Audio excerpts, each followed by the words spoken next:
Will be hybrid, allowing participation both in person at the City Council chambers as well as remotely.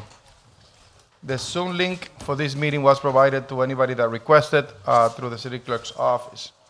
This meeting is also being transmitted live at the Facebook Lawrence City Council page as well as the YouTube Lawrence City Council page. Madam Clerk, roll call. Councilor Gonzalez. Present. Councilor Miguel. Present. Councilor Marmol. Present. Councilor Infante. Noted as absent. Councilor Reyes. Present. Councilor Del Rosario. Present. Councilor LaPlante. Present. Council Vice President Levy. Present. Council President Rodriguez. Present. Please join me for a moment of silence.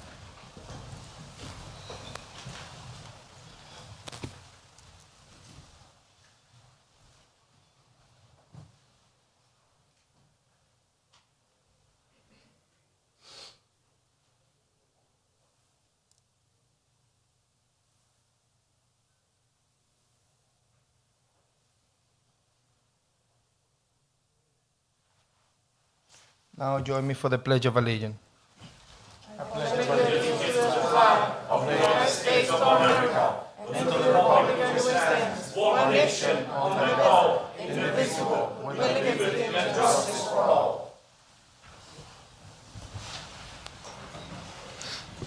Councilors, we got a few minutes to approve. Can I get a motion to approve minutes from January 5th, 2026, January 6th, 2026? Just give me 1 minute, guys. January 5th, 2026, January 6th, 2026, and January 12th, 2026. Can I get a motion for that? Motion to approve. There is a motion to approve, properly second discussion. I hear none. All those in favor, please say aye. Aye. The ayes have it. Any nays? The ayes have it. Now we are proceeding with public participation. Anybody that wishes to speak, that haven't had the opportunity to write their names, the list is here. Just let us know. In the meantime, we have H. Mali. Name and address for the record, please. Humayun Ali, 53 Chester Street. Good evening, honorable members. We, the citizens, are proud to support Lawrence Police Officers Union. Lawrence Police, this union of pride and honor, with the impeccable leadership by Honorable Chief Morris Aguilar, doing excellent job to protect our citizens. Lawrence Police Officers, thank you for excellent job. Thank you for keeping Lawrence a safe city. Lawrence Police, one of the best police department in the nation. We are proud of you. In the worst blizzard of 2026, million thanks to our DPW to working tirelessly to remove the snow. We are grateful to DPW leadership and the employees. Lawrence Inspection Department employee, thank you for excellent job. We must hire more inspector. Lawrence Public School with the impeccable leadership by Honorable Superintendent Ralph Guerrero, moving forward. We the citizen grateful to Honorable Director Wu, helping our Lawrence Public School. Lawrence teachers, thank you for excellent job. Each city will rise because of you. Lawrence always strong. Lawrence always unite. We the citizen are proud to support our honorable veterans. Thank you for your service. Thank you for your sacrifice. We must hire 2 new positions in Veterans Department. We must create the best commission for elder. Lawrence, one city under God. We pray for the safety of all police officers and the first responder. We are proud of our firefighters. Lawrence firefighter under impeccable leadership by Honorable Chief Delaney, one of the best fire departments in the nation. Lawrence Police Department, the shining superstar in the sky of the Lawrence. We the citizens are united to support Lawrence police officers. Thank you for excellent job. The next person is Rich Russell. Councilor Russell. Name and address for the record, please.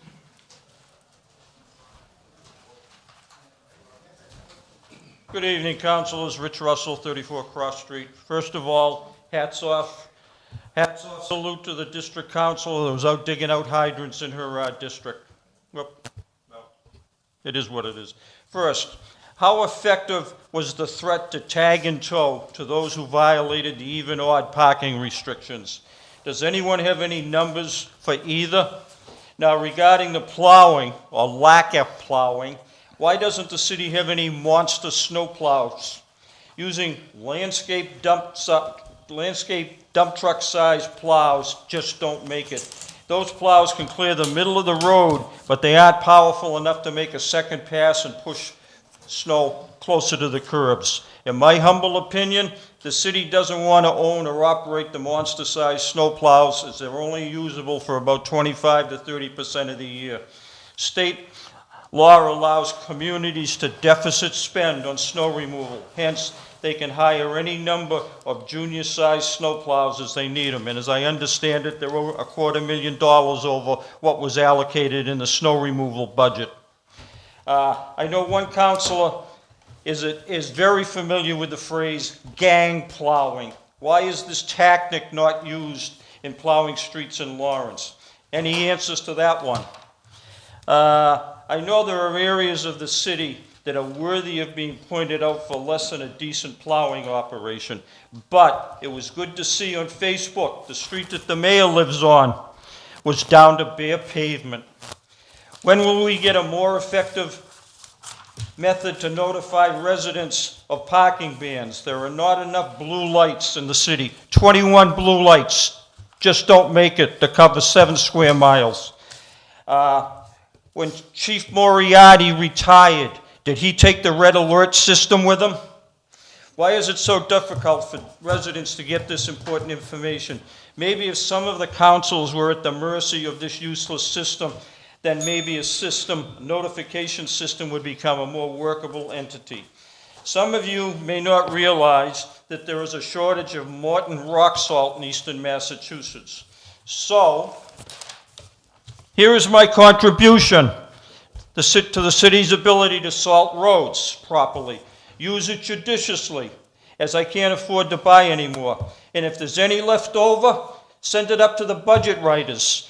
When they do the FY27 budget, they can use it to salt Thank the you. pork that we know will be in the next year's budget. Thank you. As always, I thank you for the time to express my concerns. Thank you. All these names are going to be submitted for the record. Now we have 2026 State of the City Address by our Mayor, Brian Ede Peña. As a City Council President, I'm honored to welcome you tonight to the State of the City Address for the city.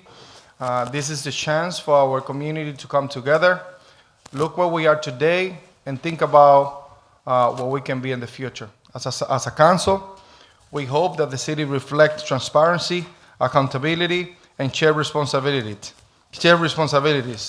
It allows us to hear directly from our mayor about our progress, the challenges, and everything that as a community we are facing today.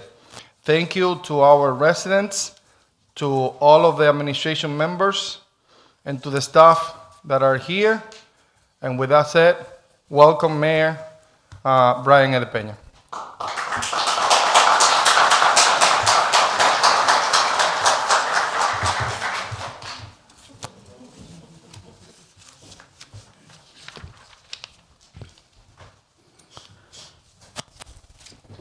Buenas noches a los concejales de la ciudad, colegas, socios comunitarios y residentes de la ciudad de Lawrence.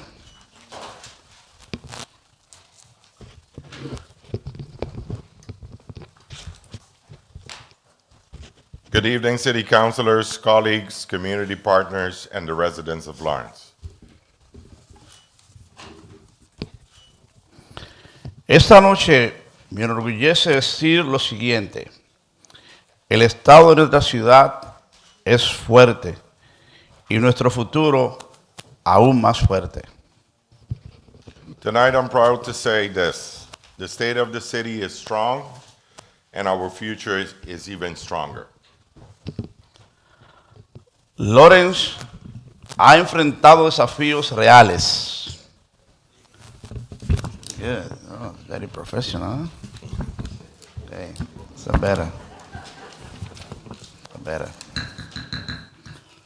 Lawrence ha enfrentado desafíos reales, presión económica, infraestructura envejecida, demandas de seguridad pública y los efectos duraderos de una pandemia global. Pero no nos hemos quedado inmóviles.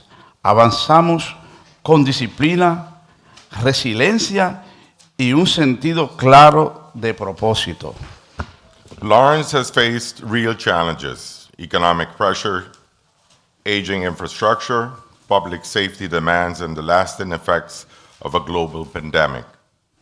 But we did not stand still. We moved forward with discipline, resilience, and a clear sense of purpose. Mi visión para Lawrence del 2026 al 2030 es sencilla. Crecimiento sostenible que funcione para todos. Un crecimiento que fortalezca nuestra economía, estabilice nuestras finanzas y amplíe las oportunidades en cada uno de nuestros vecindarios. My vision for Lawrence from 2026 to 2030 is simple and focused. Sustainable growth that works for everyone. Growth that strengthens our economy, growth that stabilizes our finances, and growth that expands opportunity in every neighborhood. En el centro de esa visión está la estabilidad financiera. Estamos ampliando la base contributiva, aumentando los ingresos generales localmente y reduciendo la dependencia de fondos de una sola vez, mediante un presupuesto responsable y el uso estratégico de recursos estatales y federales. Estamos protegiendo a los servicios esenciales mientras realizamos inversiones en beneficio a largo plazo. At the core of that vision is financial stability. We are strengthening our fiscal foundation by expanding the tax base, increasing locally generated revenue, and reducing reliance on one-time funding. Through responsible budgeting and smart use of state and federal resources, we are protecting essential services while making investments that deliver long-term returns. Así es como una ciudad es planificada, no año tras año, sino de generación en generación. This is how a city plans for the future, not year to year, but generations to generations. Un segundo pilar es el desarrollo equitativo e inclusivo. Estamos promoviendo una combinación equilibrada de viviendas, crecimiento comercial y reinvención en los vecindarios, guiados por un principio de crecimiento inteligente que fortalezca las comunidades, aumentar el valor de las propiedades y evitar el desplazamiento. A second pillar is equitable, inclusive development. We are advancing a balanced mix of affordable and market rate housing, commercial growth, and neighborhood reinvestment, guided by smart growth principles that strengthen communities, grow property values, and avoid displacement. El desarrollo en Lawrence ya no es reactivo, es estratégico y es intencional. Development in Lawrence is no longer reactive. It is strategic, and it is intentional. Para respaldar este crecimiento, la inversión en infraestructura sigue siendo una prioridad clave.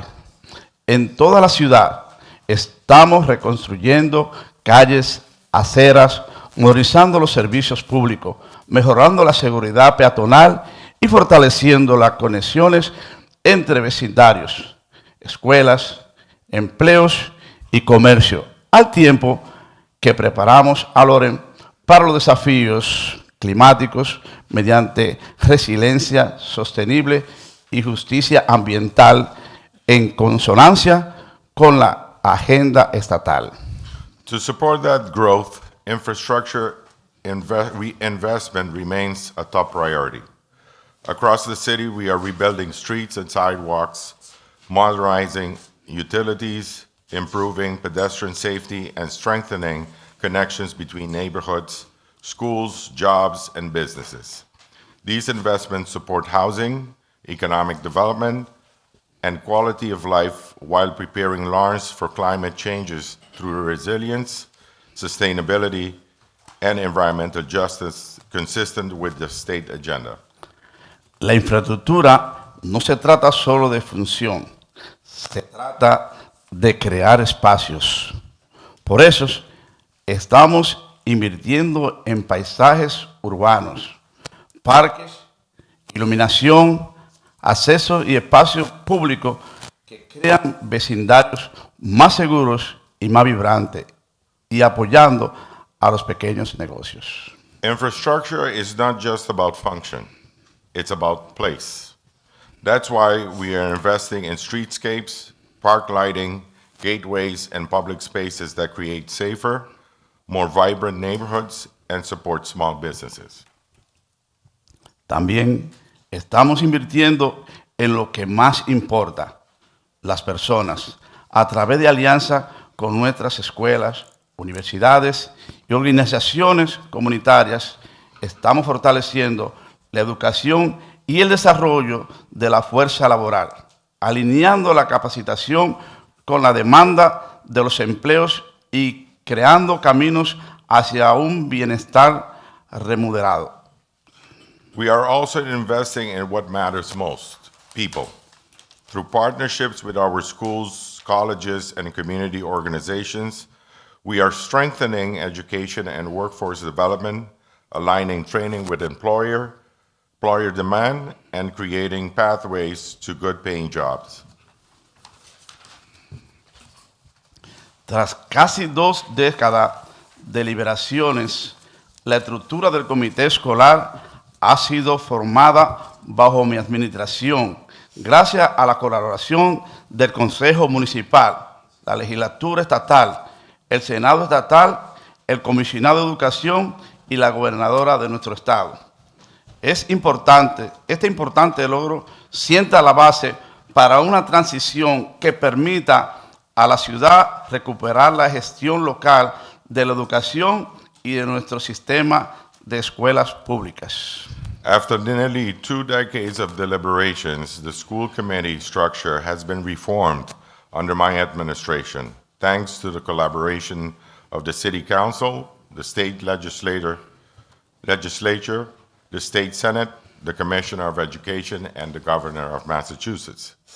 This important achievement lays the foundation for a transition that will allow the city to regain local control of education and our public school system.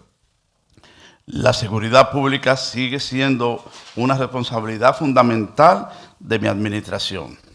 Public safety remains a core responsibility of my administration.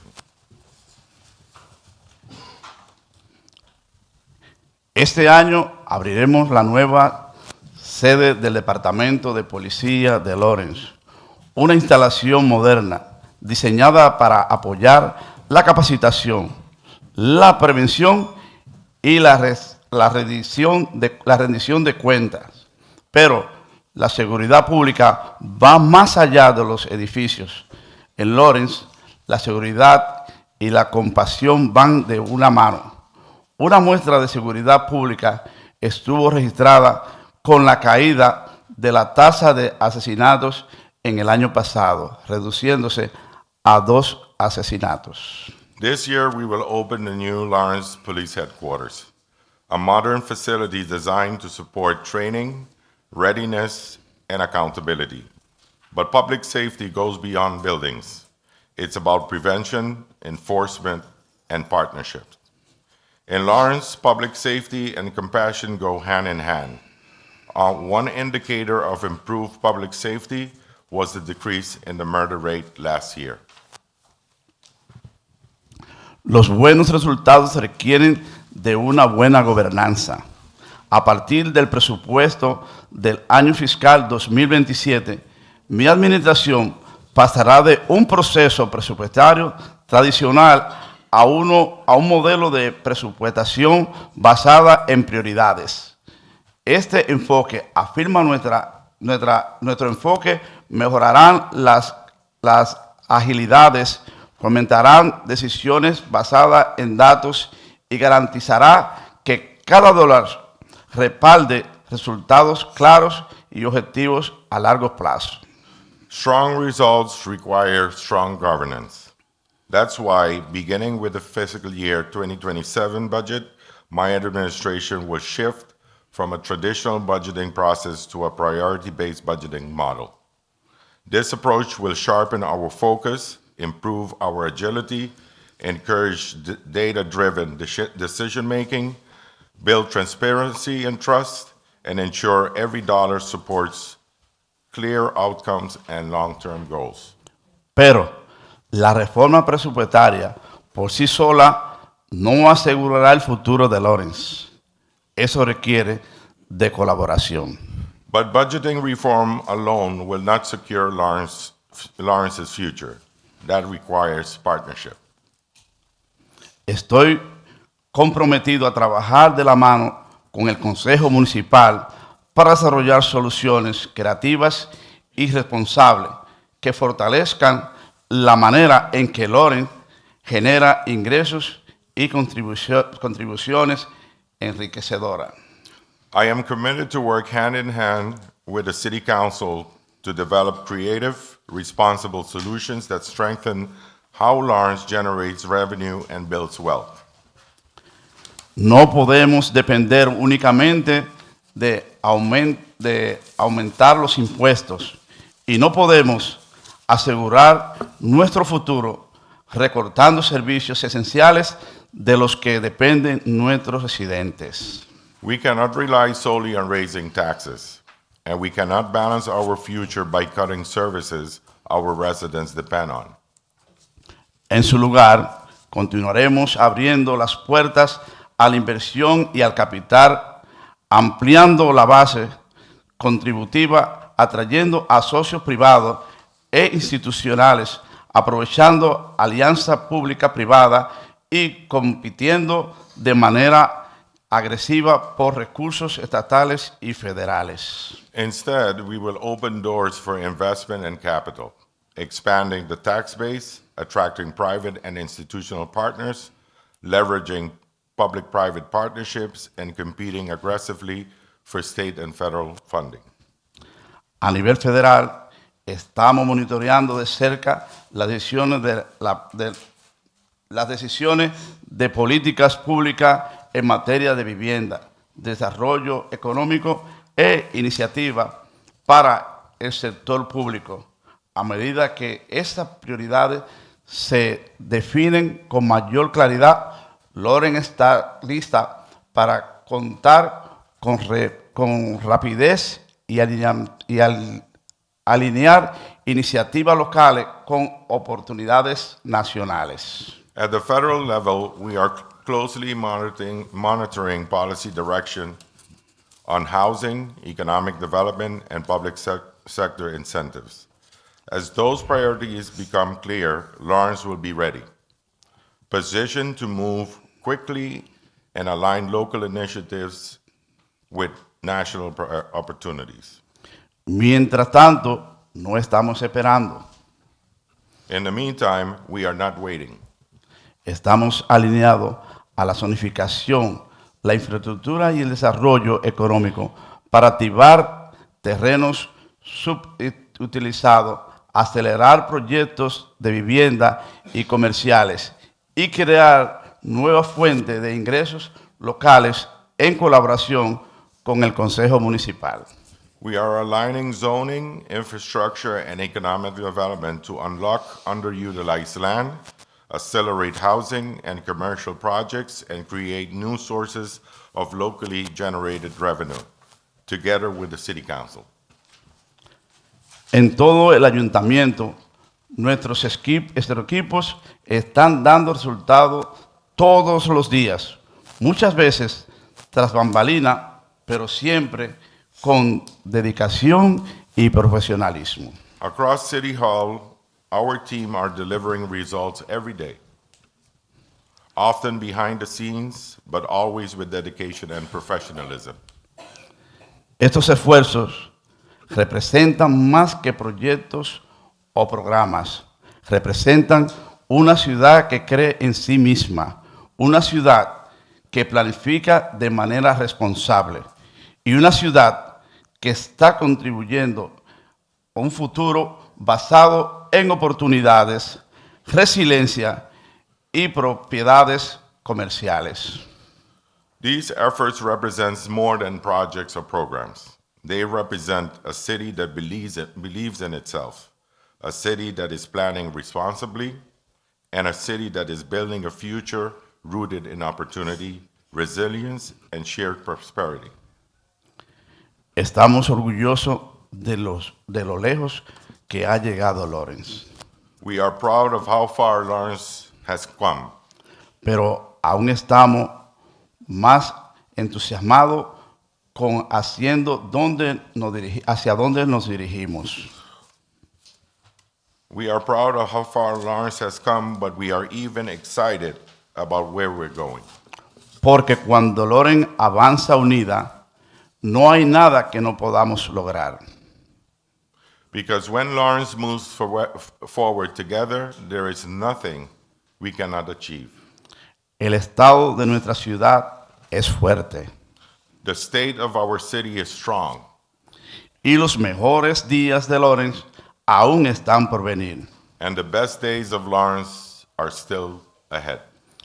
Muchas gracias y que Dios bendiga la ciudad de Lawrence. Thank you, and God bless the city of Lawrence.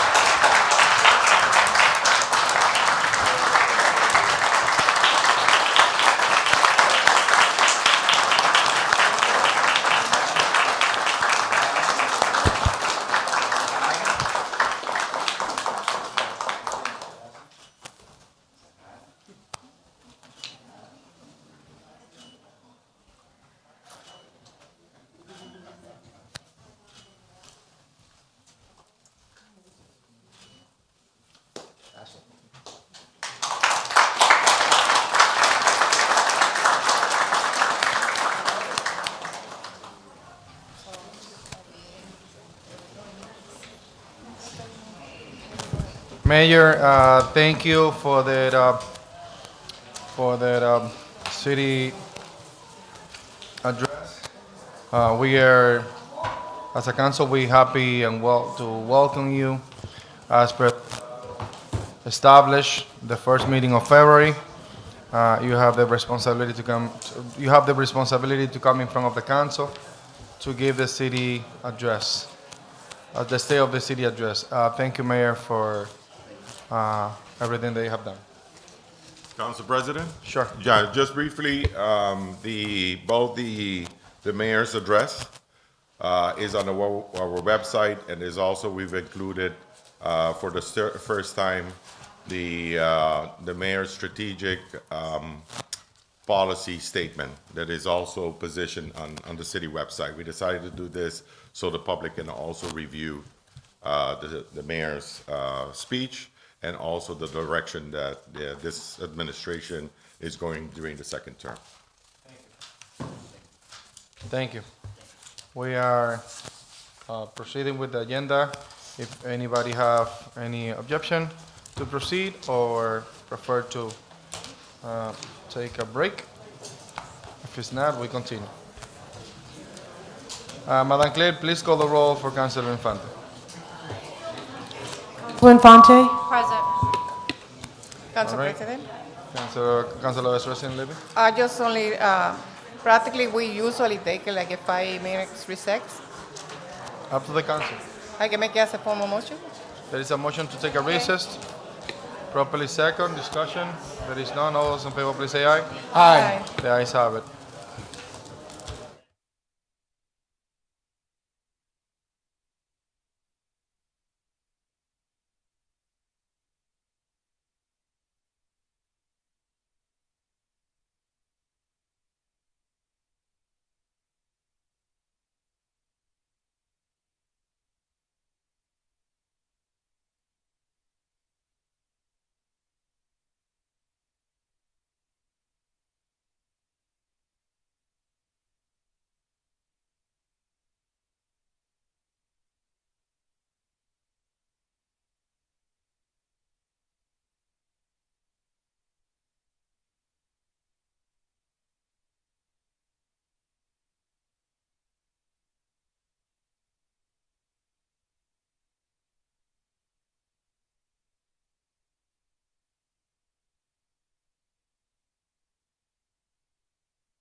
Councilor, can I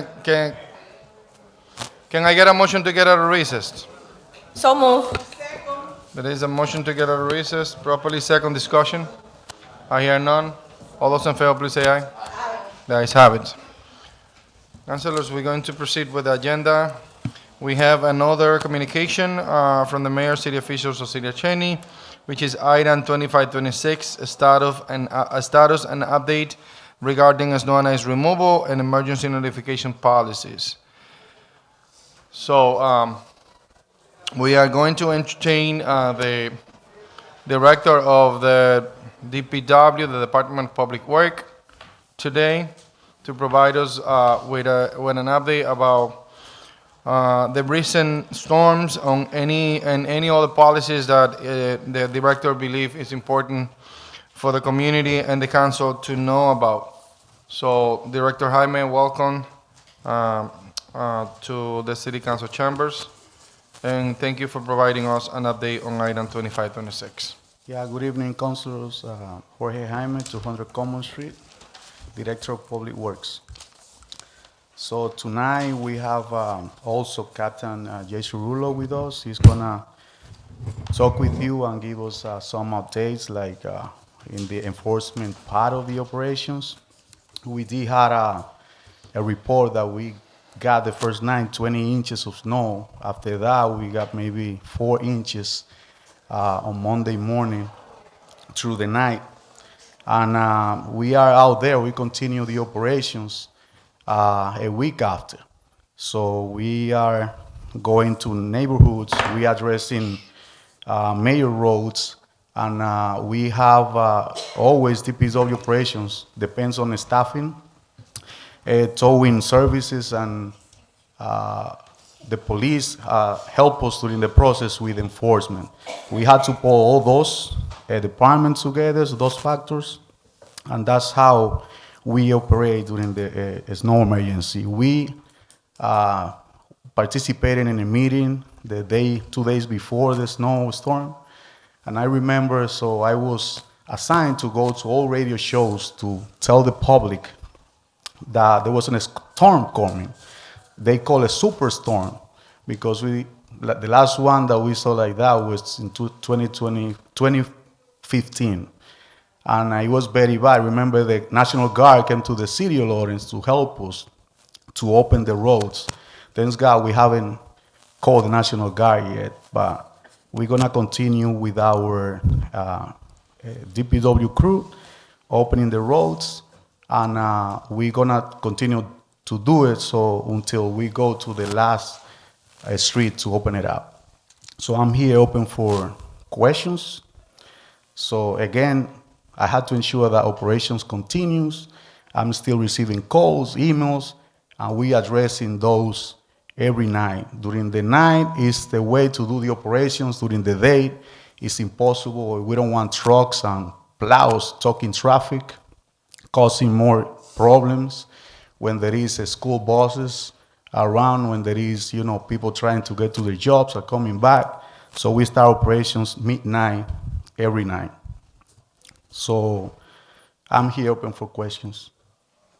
Before we open it up for questions, we would like to hear from the other part of the emergency situation that we went through. You mentioned that the police department is here to provide us with an update, and then we can have a full spectrum of what happened, and then we can open up for questions, and that way we can we fair to the entire operation and not partially.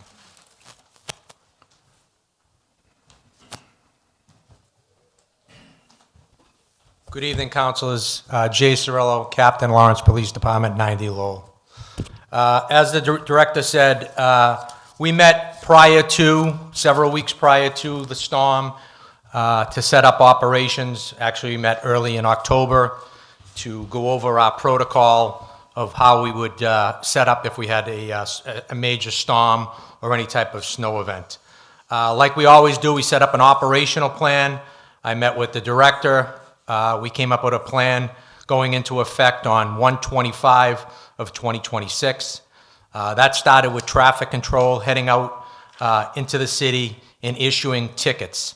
So the ticket operation went into effect on Sunday morning. The mayor declared a snow emergency on Saturday, which meant the light went on, and the parking ban went into effect. On Sunday night, like I said, we started to issue tickets throughout the city.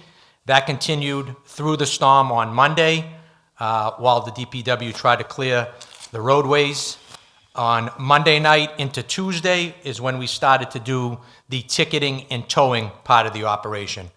We never tow during a snowstorm because of the danger to the operators and the officers out on the road. So there's never a towing operation during the height of the storm. We always wait till the night before. So again, like I said, we continued that on Monday night into Tuesday morning, and then Tuesday into Wednesday morning. We followed up. It's usually a 2-day back-to-back operation, and then we reassess from that standpoint. Like the director said, we reassessed, and we continue to ticket and tow throughout the week and do targeted operations during the day. And that continues through today, like the director said.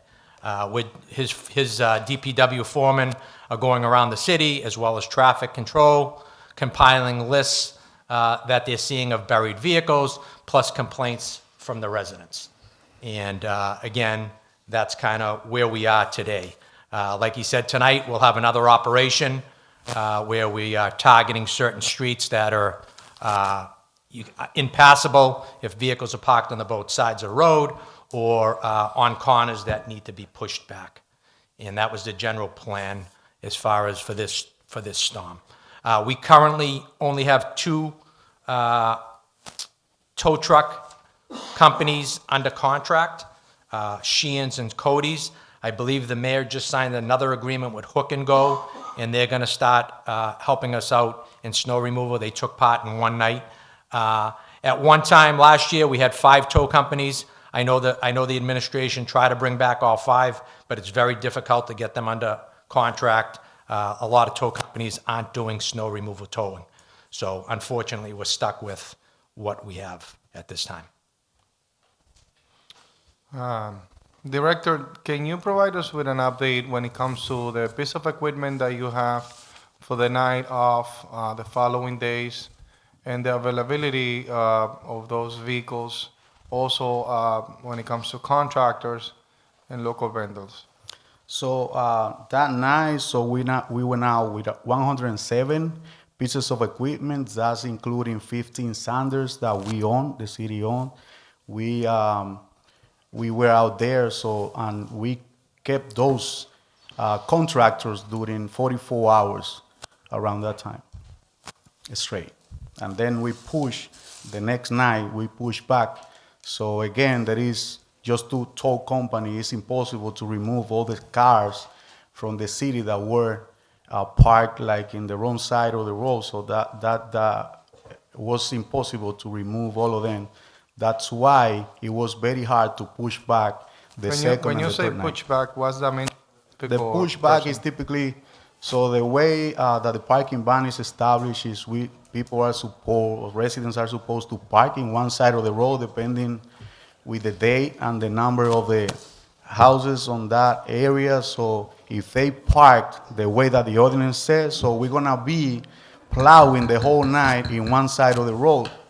That way we can come next day and push and do the push of the other side of the road when they move to the old side, to the next. So let's say to the other side that correspond to next day.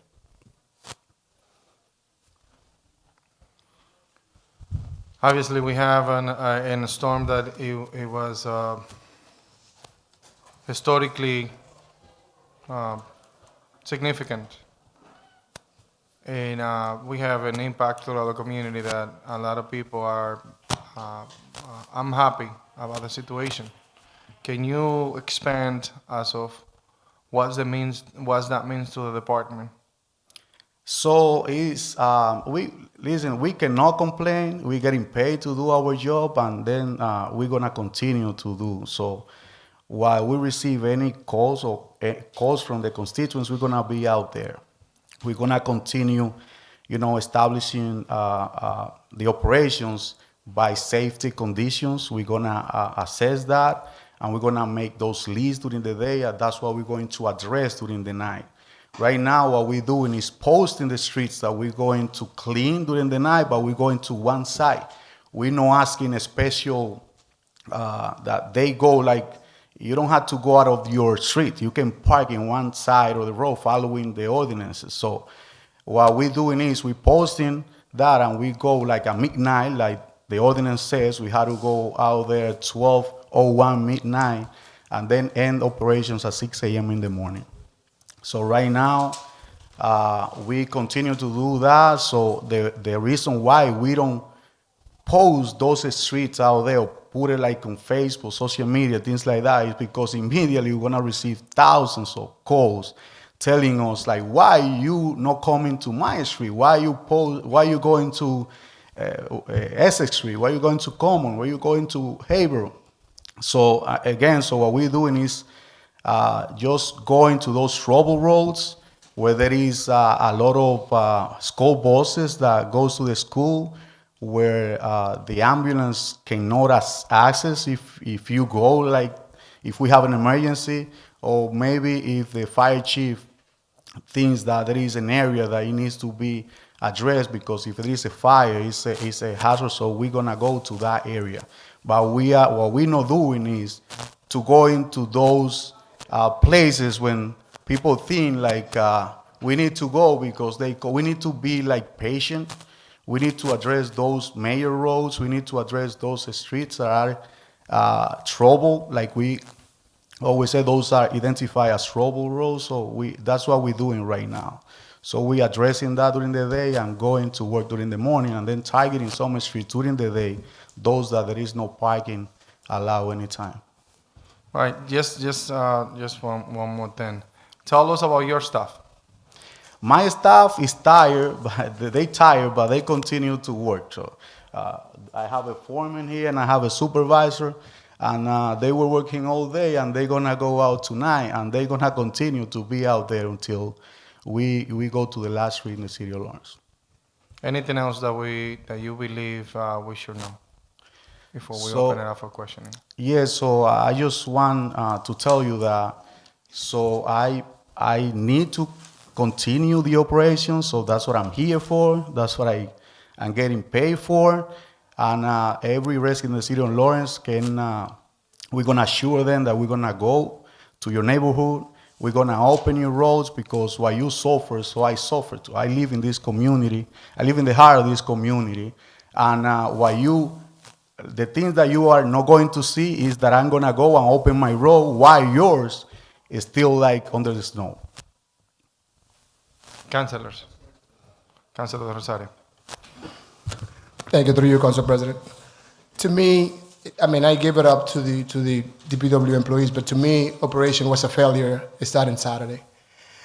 There's an ordinance. When you turn the lights on, there's an ordinance in effect, and the ordinance should be enforced, and it wasn't enforced on that Saturday night.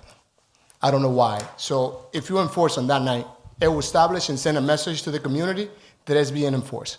The next day, the snow came down. Everybody was parked anywhere, everywhere. Then it was hard to tow, dangerous to tow, but we didn't do anything on Saturday. Great. Today has been over a week, and we still have streets that there hasn't been plowed or anything. And I can tell you that the firefighters went around, and there were streets that they could not go through. And even though the firefighter posted stuff, nothing was done till 48 hours after the firefighters. Imagine if it was a fire on that day when the fire trucks was trying to go by. And when we complain, us, because we get the complaints more than you guys, we put in pressure on the department. It's a personal attack to you when we bring those complaints. To you, it's a personal attack, which is not. Another thing that I don't get is why none of us, not me, none of us is part of this winter meetings, because we are the one that face our community on a daily basis, and none of us, even the president of the city council, is invited to those meetings to be prepared and bring the message to us so we can bring it out to our community or to our constituents in our different districts. That's also part of the failure, because we are the one facing those people on an everyday basis. So we should be a team. I mean, it's not just the police and DPW directors. Also, we face the people, and every day we face the people. When I go out of my door, I have neighbors right outside my door asking me why and why is this happening. And again, I can name tons of streets in my district that hasn't been plowed yet, which is fine. I mean, I understand short staff, tired, and I give it up to those who actually are out there 24 hours, 48 hours, 78 hours, because I know a lot of them. And I'll give it up to those. But we should be more prepared. Is there a actual plan to go out if it's a storm? And if you're not around, Director, where's that plan at? Where we can ask that plan? Is that plan public that we can see it? You know, Deputy Director, if they're not around, who asks those plans and execute? So to me, again, I've been 35 years in Lawrence, 35 years, and I was here by the 2015 storm. And yes, we guard, but it was a plan in effect to get us out through it, and they got us out through it a week on that, and we're still under. Another thing is you posting those signs on the streets on our district without no information to the constituents. They just find out 10 o'clock in the morning, they went and posted those signs in my street. And one worker told a lady, which she did a post on Facebook, we're going to be through this street, no time. They don't tell her where to put the cars. And then all of a sudden, in the middle of the night, they show up with all the equipment, and the neighbors were going crazy. Where's the communication? Where are you going to ask us to, when are you going to call the city councilors, not me, the city council of the district? Listen, can you tell your people that we're going to be there at midnight? We find that out that it's at midnight now because our constituents are watching. So where's the communication? And again, to me, it's unfortunate, but the operation at this time, as hard as our employees have worked, was a failure. Totally a failure. Councilors, Council President. we're going to go one by one. Once we go the first round, and then we come back if there is any questions. Let's try to limit our comments to a amount of time that is fair for everybody. Councilor Reyes. And then Councilor Thank you, Infante. Council President. Follow the question with my colleague, De Rosario. I want to say thank you because I know DPW did a hard-working, be on the whole night to differentiate, be out. Thank you for that, but at the same time, we had a lot of phone calls, we had a lot of complaints. I received a lot of phone call requests to DPW to asking to the contractor put the plow down because they passing for the whole street with the plow up.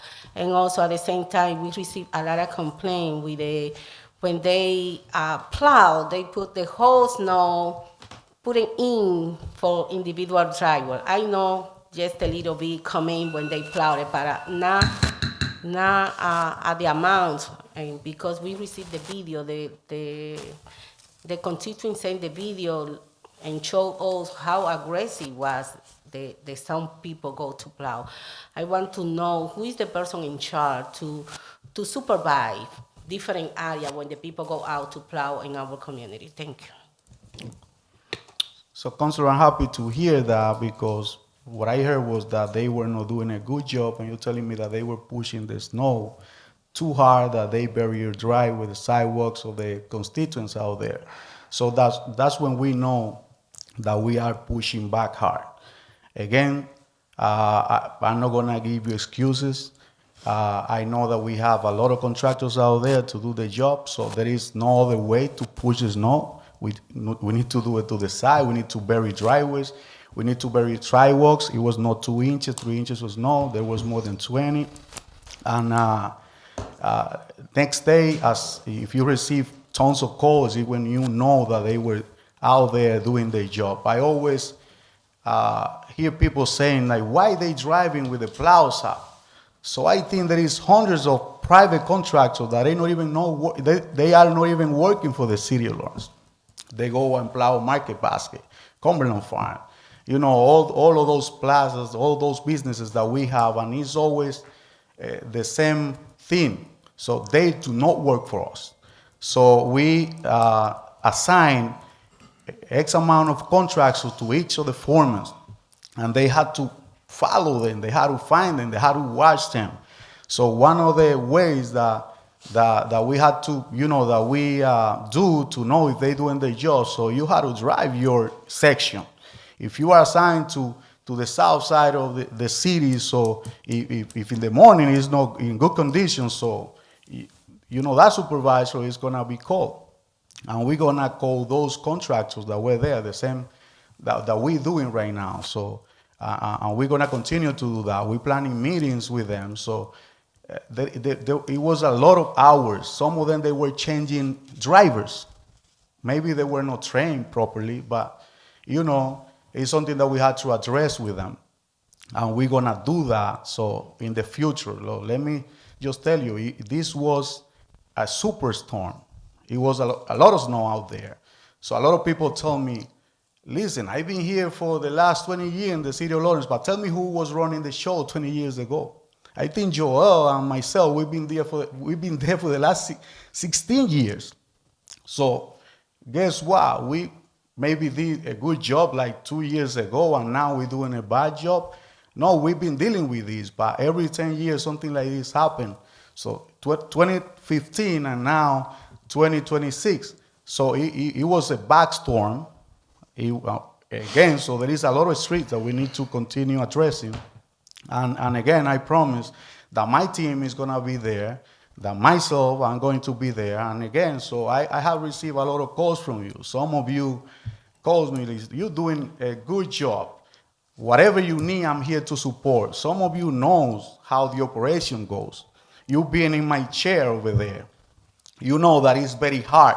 Like I drove with one of you. Let me mention a name, Councilor. No. So I drove with one of you, and she she received some calls. Sorry about that. She received some calls, and I offered myself to go to those streets. And when we were there, so she saw that it was just the complaints. The street was good, in good condition. There is some like normal complaints. I'm not saying that all of them are not bad. There is people, they just look out through the window and they just called, my street wasn't plowed. How is that? There was like 20 inches of snow, so when people are driving on your street, that's impossible. Again, it was a lot of snow. My employees, they tired, but they continue coming during the night. The contractors, all of them are tired. Some of them, they don't want to come back, because they already spent like 44 hours, 48, 70 hours out there. So it's hard to get a police officer to work with us during the night. It's hard to get the traffic control. Everybody is tired, but we always get some people that are, willing to work. And again, so my team is going to be out there. I'm going to be myself there to motivate them. And again, what we need is to work together to create a better plan, to create the conditions for the city to work in a storm like this in the future. We need equipment. Yes, I'm going to come in front of you, and we're going to buy snow fighters. We're going to buy them. We have maybe, let me tell you, Streets and Parks, we have 21 employees, 4 of them, including foremen and supervisors. 4 of them are in workers' comp. The best workers, because they have CDLs and they have hosting licenses. Guess what? I have snow fighters that I'm not able to send them out there because we don't have those drivers with us. But they sick. What can I do? They in workers' comp. There is a lot of things that people out there, they don't see. We working, and again, we're not going to give you excuses. We're going to continue to work. We're going to continue calling contractors. We're going to continue going to your neighborhoods, and we're going to continue opening those roads for you. All right, Councilor Infante. Thank you, Council President, through you. As Director Hyman mentioned, I did a ride-along with the director. I actually do it basically almost every winter. Last year we went out twice in one day, one during the day, again at midnight. The year before I went out like around 4 p.m. So every year I try to go out to see what my constituents are sending to me. Sometimes, as the director did mention, there were streets that at that time were done as best as they possibly could do it at that time, and there were other streets where no, like they had to do a better job, and we saw that together, and we discussed improvements together in the vehicle. However, I do want to say thank you. As I mentioned to the director. I grew up with my dad doing this, and he sometimes would make the whole family do it at Diamond Springs. So I know it's not easy doing it 24/7. I know it's not, and I know it takes a lot away from your home and your families. But there are things that need to be improved. I asked the mayor last week, what do I say to my constituents that have been living in Lawrence for years and years, that have been through because this is not we're talking about this storm like if it was the only superstorm. It's not the only superstorm we have had. So I asked, and actually you were part of that conversation, but the question was to the mayor, but I asked so that my colleagues could know, what do I say to these constituents that have been through superstorms in the past and have directly seen the type of services, city services that we should have currently? I have no answer to them, because that's what they're saying to me. We've been through this storm. We heard one counselor say the storm of 2015. We've been through, we saw this. What's going on? I had absolutely no answer, and the frustrating part was that I wasn't receiving answers from the administration either. And I'm not going to include you on that because that was a question I asked the mayor. Another frustrating aspect for me was getting calls from my constituents stating we were following city protocol, but when the plowers came, they were plowing the wrong side of the street. So now we're trapped, and where the other side is not cleaned, where are we supposed to park now? Now I have this $100 ticket. So that's one. And I do agree with you, Director, that some plow trucks that had their plows elevated may not be city contractors. However, I did have a constituent call me who stopped one that was actually a city contractor that was doing that. And this individual they exchanged some words, but basically this individual called the contractor out saying, "You're not even, what are you doing? Are you working for the city?" The answer was yes. You're not cleaning the street. Why isn't your plow down?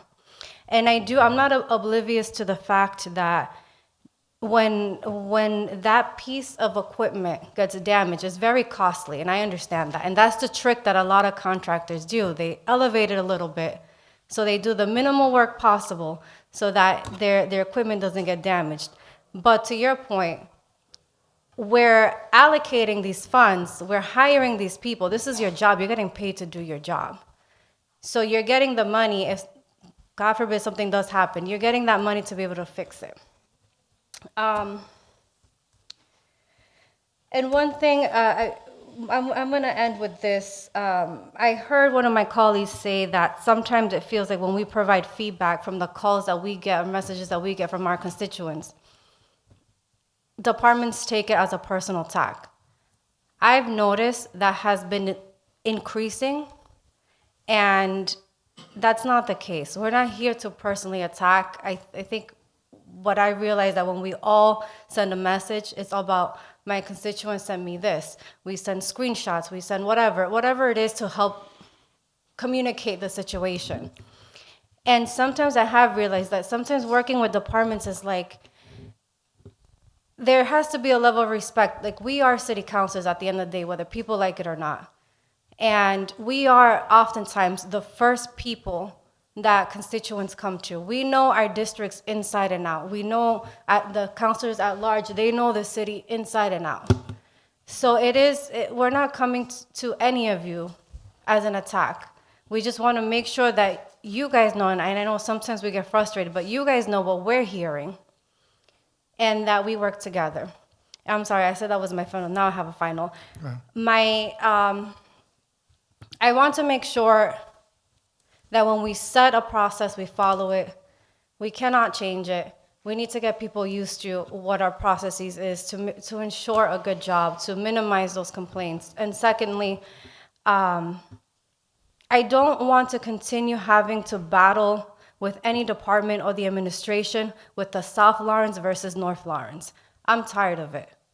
This happened last year too, when only North Lawrence was getting salt, and I had to advocate for South Lawrence to get a pile of salt too. If we are going to do city services, it has to be across the board. And I'm also not oblivious to the fact that South Lawrence did get special treatment in years prior under past administrations, which is not right either.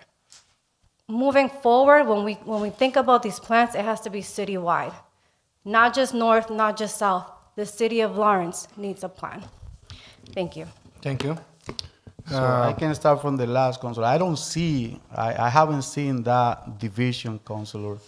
So to be honest with you, in a city that the mayor lives in the south side of the city, when the That's what I'm saying. supervisor of streets and parks live in the south side of the city, when you call personally, you tell me, so I need this street to be paved, and we go there and pave it without questions. I don't see that different. We never have posted on social media that there is a division in the city. So I don't think we can move forward if we put that in our residents' mind. I don't think so. So what we're doing to inform the public, no other communities are doing it. We go to radio shows, every radio show. Do you think I want to go there like in the morning, early in the morning, in the afternoon, during the nighttime? I have a family, I have kids to enjoy. But this is my job, and I'm taking it seriously. I go to those radio shows to inform the public. I create, like someone says, a Hollywood to inform this community. You saw that. We created that.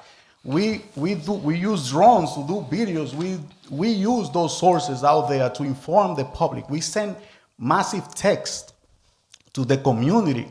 So tomorrow there isn't a storm. We were informing the community. So the community, I had a meeting with my supervisors. I said, listen, there was Sunday night. Tomorrow morning at 11 o'clock, the city is going to look like if we haven't been here. Because I've been here for the last 16 years, working with the snow removal. And I know what is going to happen. I'm not going to blame anybody. But what did you see? People putting snow from their driveways into the roads when contractors were ready to go. Guess what's going to happen with that snow? So it's going to melt with temperatures under zero?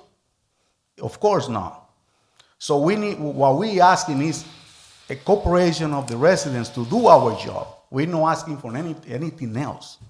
Have you seen other city officials from other communities coming to radio shows, doing what we're doing what you're doing to inform the public? I see all of you sending those, reposting them. So we are here to inform the public.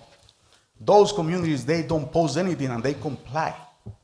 So I was driving to 110 this morning and I was looking right and left. There was no cars on the road. No one of the side street, there was a car parked. They do not allow any car to be parked in any street in those cities that people are comparing. We cannot compare Lawrence with other communities. We have 70,000+ cars registered in this city. We have people that they just putting the snow back into the roads after the city spent hundreds of thousands of dollars to put it in the side. Now we have those people pushing those snow back, and we go to radio shows to say, oh, we're going to put that. No, we have to continue, working together. So we have to go to those neighborhood meetings. We have to create neighborhood associations. So we need, invite me, I go. Let's create a plan together. So I'm not giving you excuses. We need to go out there and do our job. But there is some people that they didn't cooperate with us. All these operations depend in staffing availability, so we need to have tow companies line up. What about if they say no? So you tell me, oh, you posted my street. I posted, and I'm afraid because during the night, probably I'm going to receive a call from the police department. Jay, that is here. So I couldn't find any officer to work because they get tired, you know, they have vacation time. They have time to take, you know, that's why we do not put like publicly those streets what we're going to address, because probably the operations, we cannot do it that night. And then what we're gonna do? So I want to add, so then the Councilor Infante. communication, thank you for you. Two things. To your point, we could not be comparing the city of Lawrence to other communities. The city of Lawrence relies a lot on radio. Other communities do not. We're unique in that. So I do applaud you for going to that, but just because other communities don't do that doesn't mean that they're not communicating with their constituents. But I want to also address about putting the South Lawrence, North Lawrence thing on social media. I did put it because I do have records and I do have evidence of prior instances where that happened.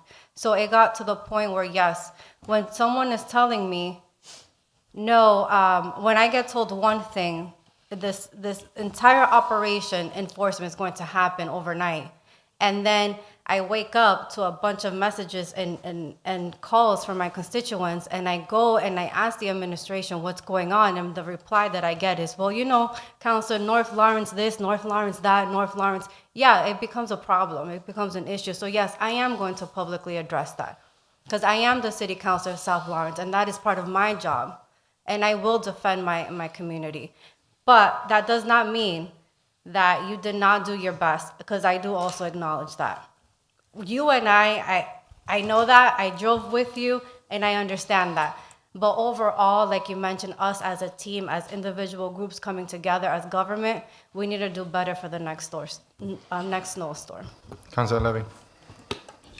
Thank you, through you, Council President. I'm not going to repeat what my fellow councilors have been saying right now, but I had a major concern. It's practically the street, like a Prosper Street. Inclusive of this morning, I watched something that I get, you know, a little scared, because at the same time, so it's practically with Prosper East Haverhill, just getting almost to there. The street is very narrow, and I got an ambulance that I was coming, you know, and at the same time, a car of the fire at the fire department.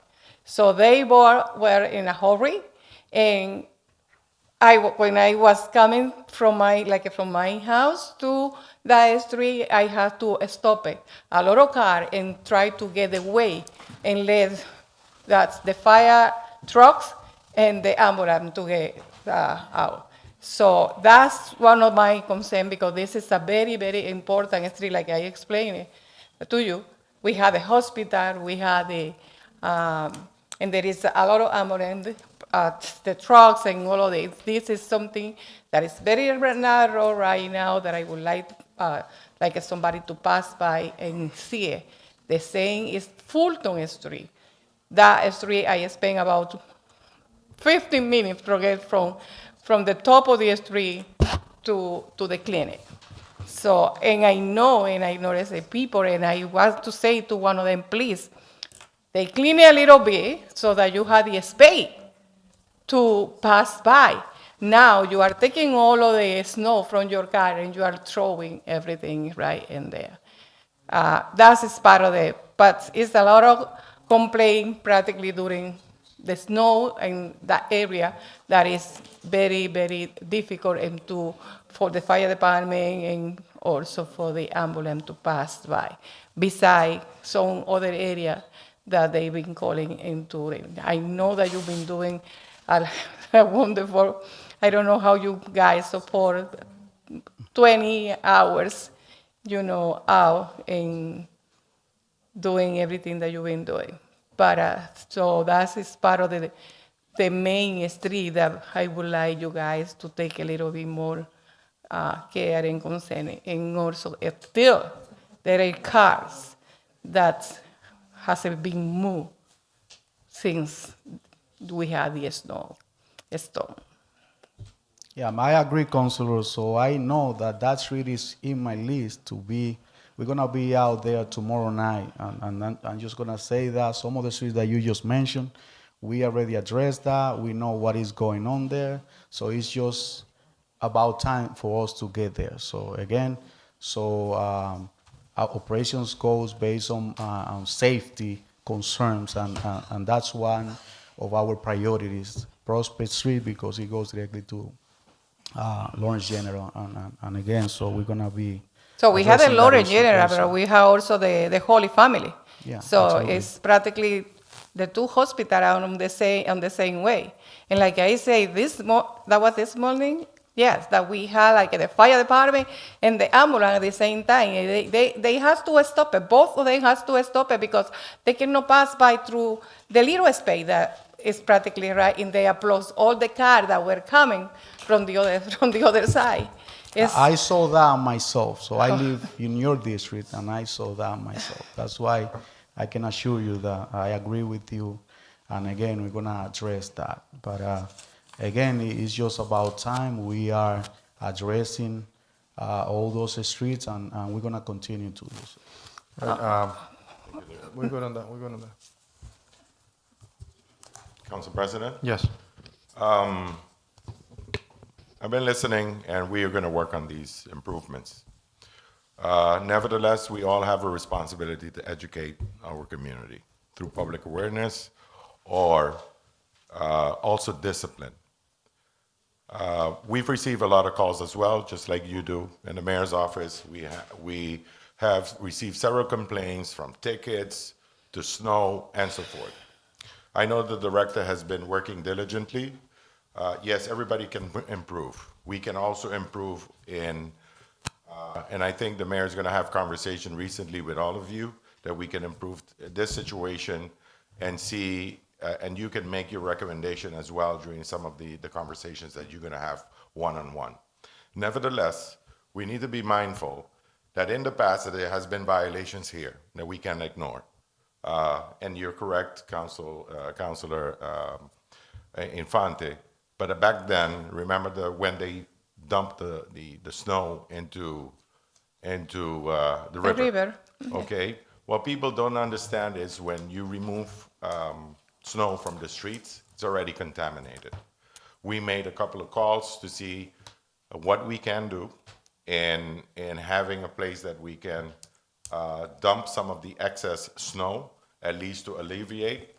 One of the areas, including, was behind, on Winthrop Street, behind Winthrop Street, property which is managed through the Housing Authority. Unfortunately, they go by EPA, DEP regulations, state regulations that doesn't allow that to happen. And it's also asphalted. And the reason that I received was that you don't have a drainage system there in order to facilitate. So sometimes, and as a layperson, you're unaware of that situation. Maybe other communities may know, and let me tell you, in my community, they did a hell of a bad job. Okay, I can tell you that. And the same experience that Councilor Infante said, remember, they charge by hour, correct? They charge by hour. So in a snowstorm, you have to decide and trust your contractor, even though you want to supervise. But we've seen it.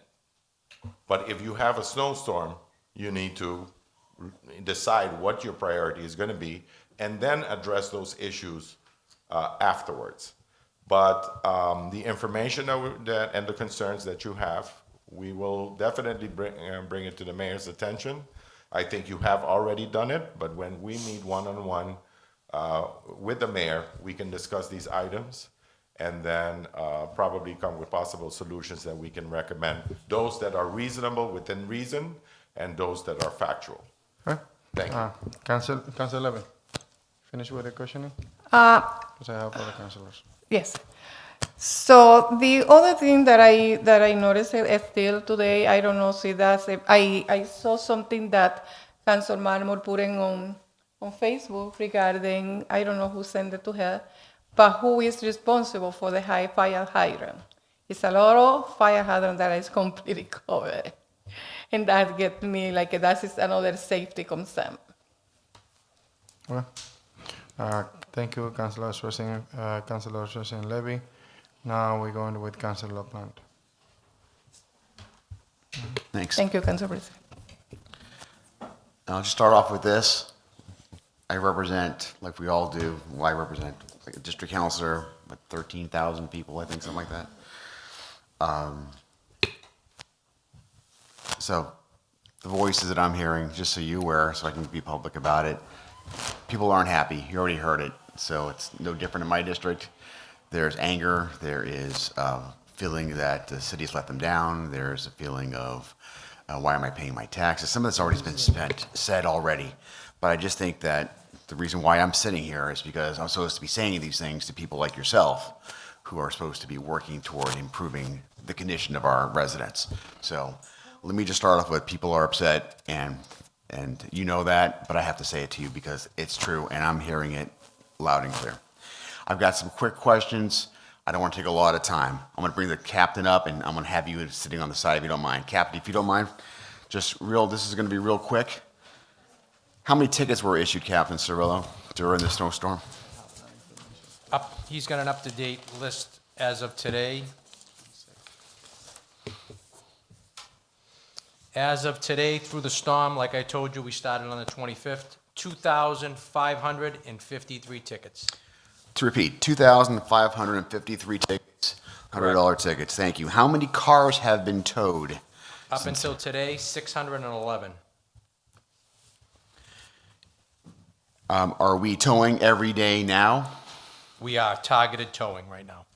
So when I say targeted towing, like the director said, they're going out on a daily basis, getting the streets that are still either covered with snow or covered with cars, and we're targeting those streets as a priority every day.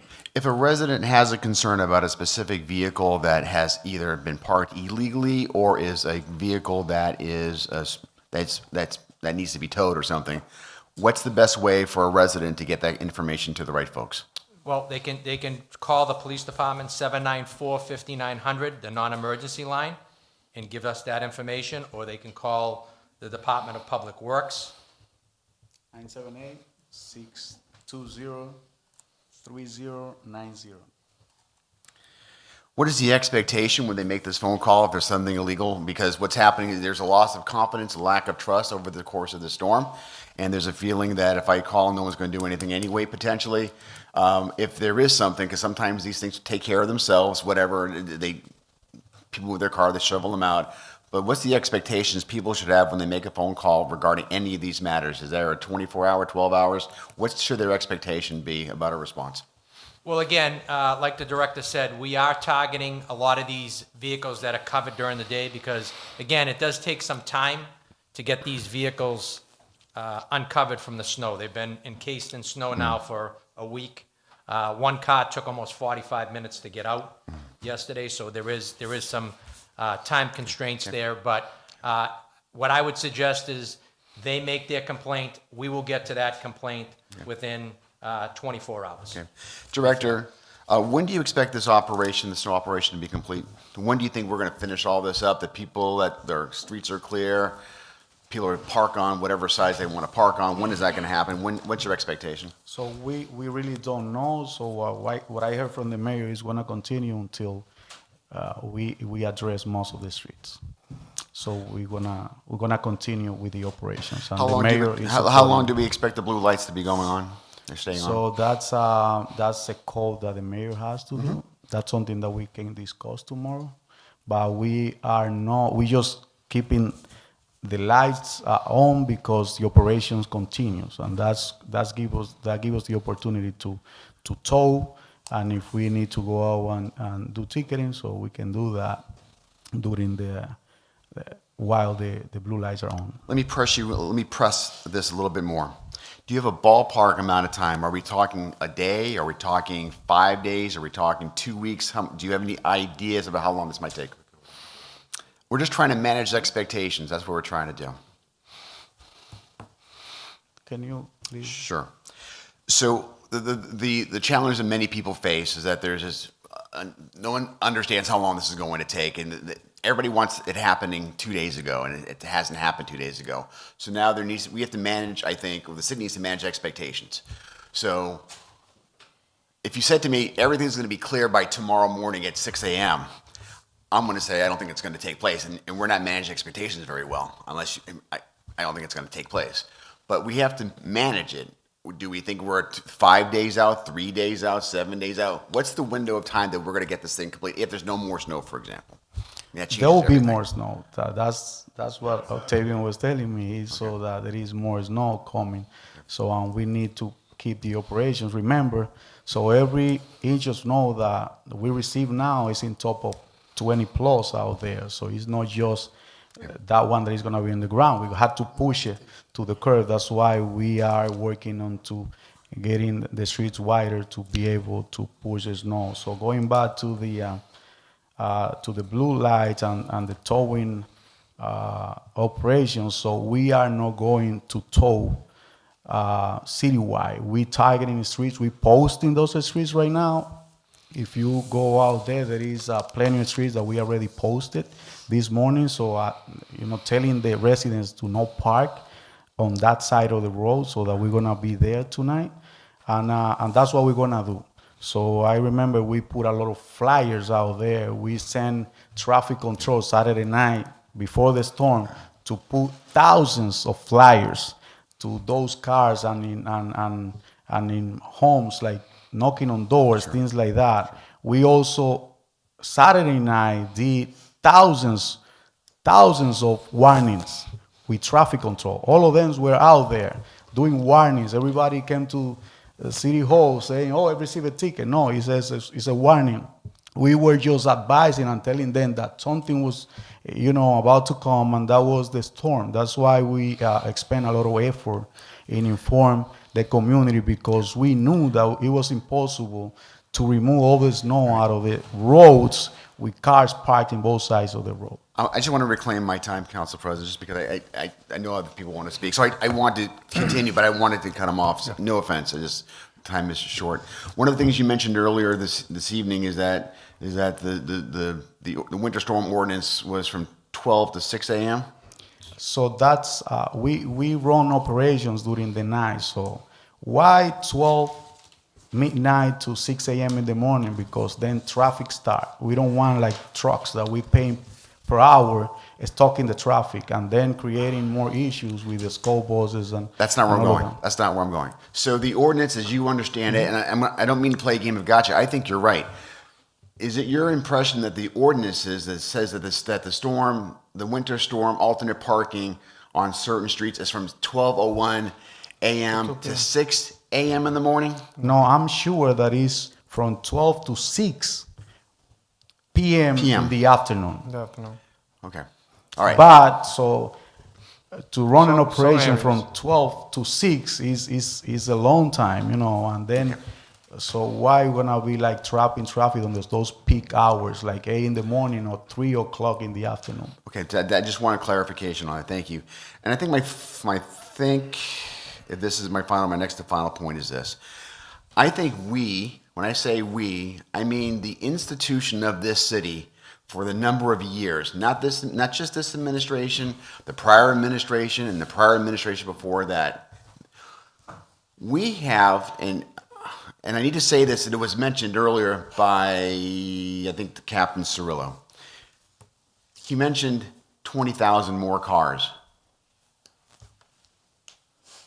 in the last 10 years. That's a 40% increase in automobiles in our city in 10 years. And prior to that, we also had another spike. When we have that amount of automobiles in our city, in almost any storm, forget about the storm of the century, any storm, we have problems right now parking. We can't get enough resident parking stickers out because everybody's no place to park. We can't do it now when it's 70 degrees out and sunny. We can have a parking problem already. You add a snowstorm on this, we're definitely not doing it. We're definitely not going to make it happen. So you, through Council President, you are set up with almost an impossible task, which you are set up to try to make sure that our streets are clean. When you have to go around automobiles, and folks are parked all over the place, and there's no place for them to park, our residents are frustrated, our city employees are frustrated, I'm frustrated. because we didn't have much hindsight years ago, and we're making the matters worse because we're adding more. There's a lot more that goes into this, and we should have a special meeting just on that. But I wanted to let you know that I think that in the position that you're in, how difficult it is to manage. On one thing regarding the tow trucks, do they get training on how to not tow trucks, sorry, plows, on plowing? Do they get training, the contractors? How do we know that they know how to plow? So let me tell you, I'm sure that the contractors that we normally get to deal with the storms, they are trained and they do a beautiful job. Let me tell you that. But when there wasn't a storm like that we increased the operations with like more than 50 extra vehicles, that will give you some of those that are not trained correctly. And so let's put into that they have to change, like after 24 hours, they probably gonna bring another driver to run the vehicle. But that's something that we really cannot like address during the operations. That's something that we will need to continue planning for a storm like that. We always run the operations like with 60 contractors, and this one with 107. So we're gonna, of course, bring some people that are not trained correctly. So that's just a concern. I don't know what other communities do. I don't know what we do. I really don't know what we do regarding that. I hear the same. We all have the same concerns. Plows are up. You have a very good reason as to why they might be up. Other folks are doing it for self-preservation. They want to make their so money. there's some difference with what other communities do. Other communities, they just run 1-night operations because they go and they're able to plow the whole city because there is no vehicles on any side of the road. And then in one day, they don't. We continue for 3 days trying to push. Those snow banks, to the curb. And that's why residents get frustrated. After 2 days, we go out there and we bury their driveways. But it is what it is. We need to deal with that. Who we're missing tonight is ISD. We're missing ISD this evening. I'll tell you why we're missing them. Because one of the components that's really critical during any kind of snow emergency are our sidewalks. And in my district, I'll give you for an example. Winthrop Ave in my district, for years and years and years, right near the high school, the commercial portion of that snowbanks always hide. Kids are constantly walking on the streets trying to get to the high school. Always. And families as well. And up until this year, when I've been barking at this thing for like years, finally this storm, they were able to put some pressure to get some of that sidewalk done along, especially on Winthrop Ave and some other sections. But what we're failing to do is we're failing to do a couple things. We're failing to make sure that our residents as well.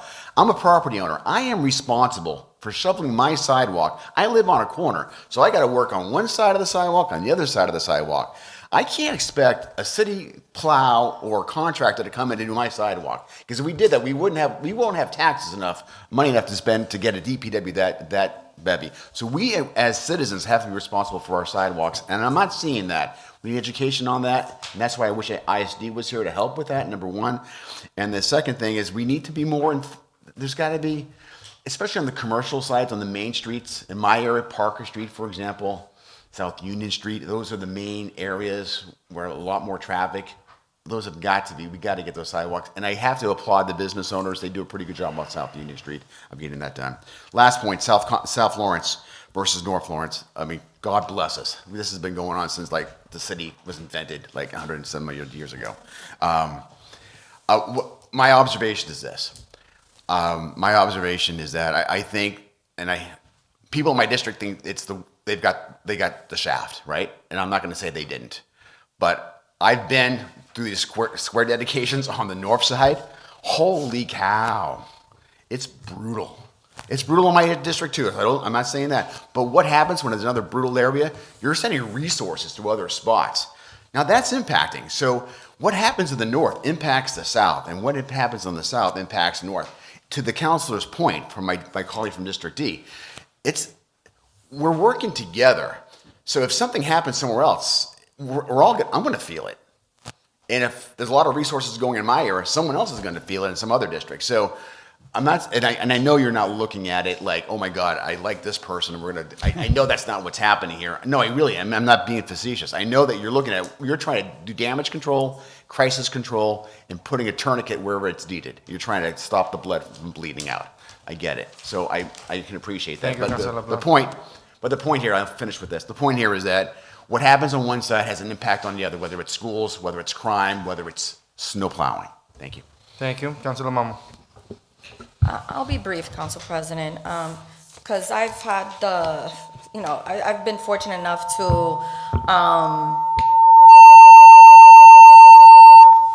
okay, oh no, all right, thank you.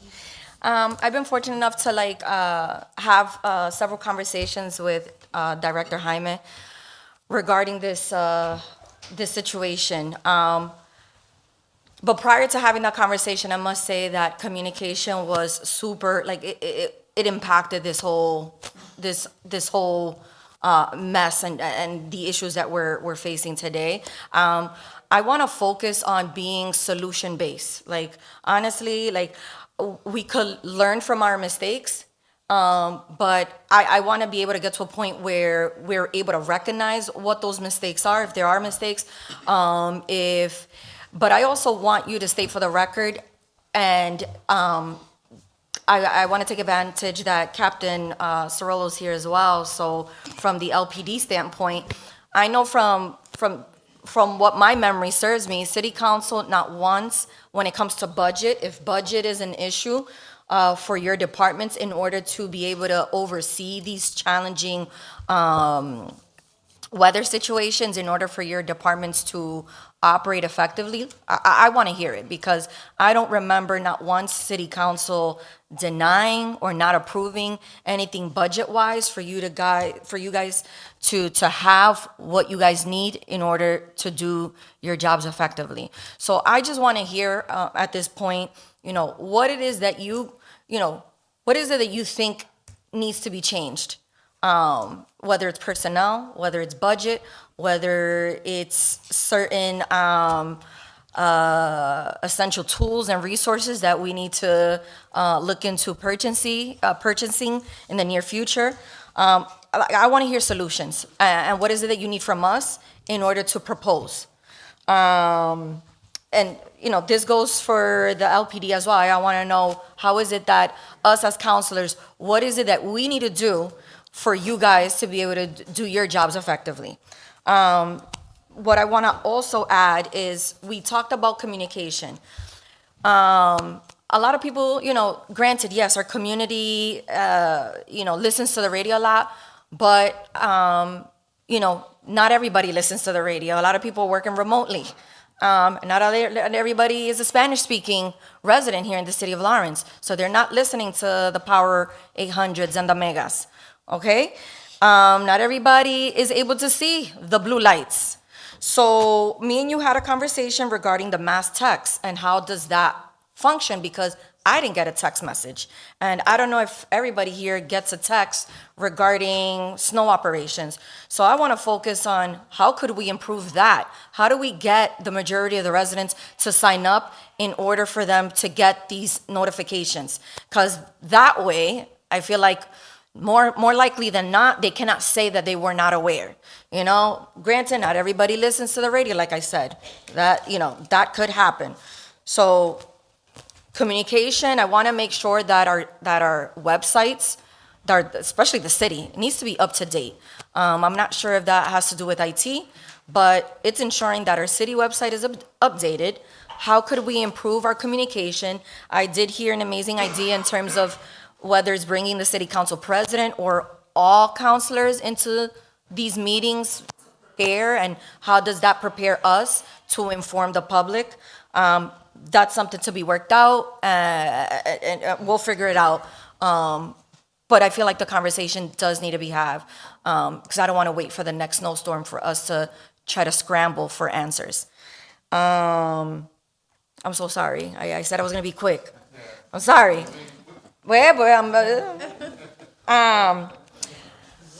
Considering, because I know the challenges that we face with pushing the snow to the side of the sidewalk, right? I think this is where ISD comes into play. Correct me if I'm wrong. Me as a homeowner, I'm shoveling all the way to the sidewalk, and I understand the frustrations from property owners as well, that some of them are doing their due diligence, shoveling the sidewalk, but, you guys are doing your job, pushing it back onto the side, and then it gets rock solid, So honestly, some of us have jobs, and it's like we're not constantly there to be shoveling throughout the day. So I just want to see, what is it that the city's doing to address the sidewalk issue? Is ISD fining or sending notification to property owners, letting them know? And are we focusing on school zones as well? My apologies. Yeah, the last question is for ISD, but I can tell you, so we do need CDL drivers to apply for city jobs.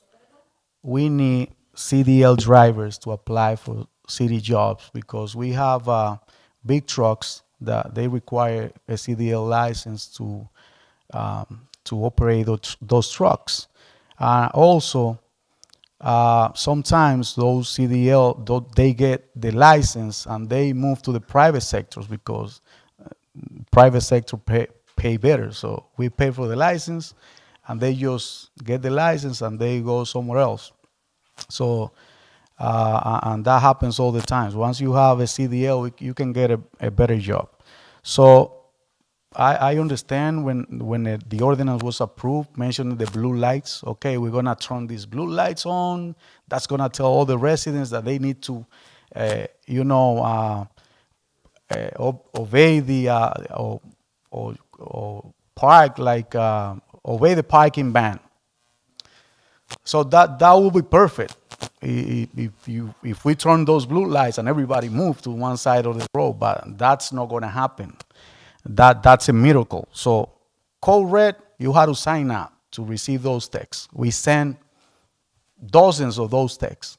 So most of you receive those texts saying, no, tonight, park in this side. We took the time to explain what even number was, because there was people calling to the radio show. What is an even number? What is an odd number? So I was surprised. So I thought that everybody knew that question, but seriously, they didn't know. But we took the time to explain that. But again, the ordinance that we have about that, I understand there is a lot of vehicles. So it was approved because we needed to give a space to the residents to park. But do you think when there is snow coming, they're gonna just see that light and park to park the right way? So no, they're not gonna do that. That's not gonna happen like that. So I think we have people that they believe that we can tow all the cars in one night. I have tow companies that the capacity is 120 cars. And guess what? We can find those cars. Let me mention one street. In Lawrence Street, from Arlington to Park, there is 120 cars. What's going to happen with the other 637 streets? So then that's the frustration that we have. That's why sometimes you see that we enforce and we're not able to get there, because if the cars, they don't move, we're not able to push the snow, to the curb. And that's, so I would love to, just go out during the night and go to sleep next day, but that's impossible because we need to come back the next day because there were a lot of people that they just didn't follow the rules. So help me, let's work together to create the ordinance that works for the city of Lawrence. To work with, let's create spaces for those 70,000 cars that are registered, but let's create, the path for the DPW to be able to do the job. I can assure you that if there were no cars in the street, like next day we're gonna be sleeping at home, because we had the manpower out there to battle the snow, but there was no space to put it. We were putting the snow against cars. And when they moved the cars, the snow went back into the roads, and next day, it looks like we were never there. So, and that's what I want you to help me to create an ordinance that works for the city of Lawrence. you know, to be able to work the residents, but to be able to work the department to do our job. All right, we moving along. Any other councilors?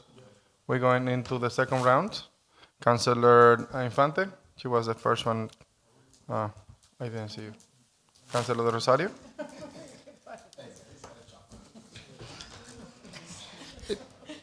Thank you through you, Council President. My colleague to my right here, Mr. LaPlante, Councilor LaPlante, asked for expectation.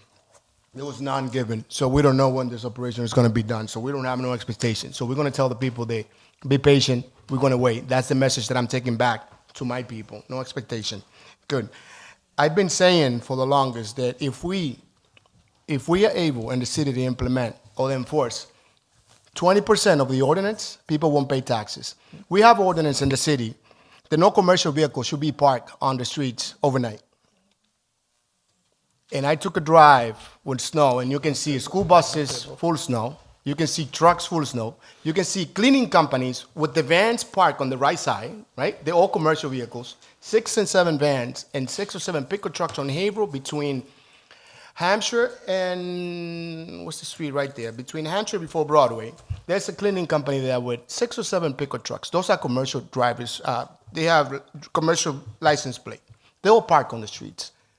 The school buses, they all park on the street. I mean, it's for convenience of the drivers, that's great. But when it comes to a snowstorm, at least we need to enforce that day or tell those companies, go out. It's ISD, that is not here, should be going out to those companies.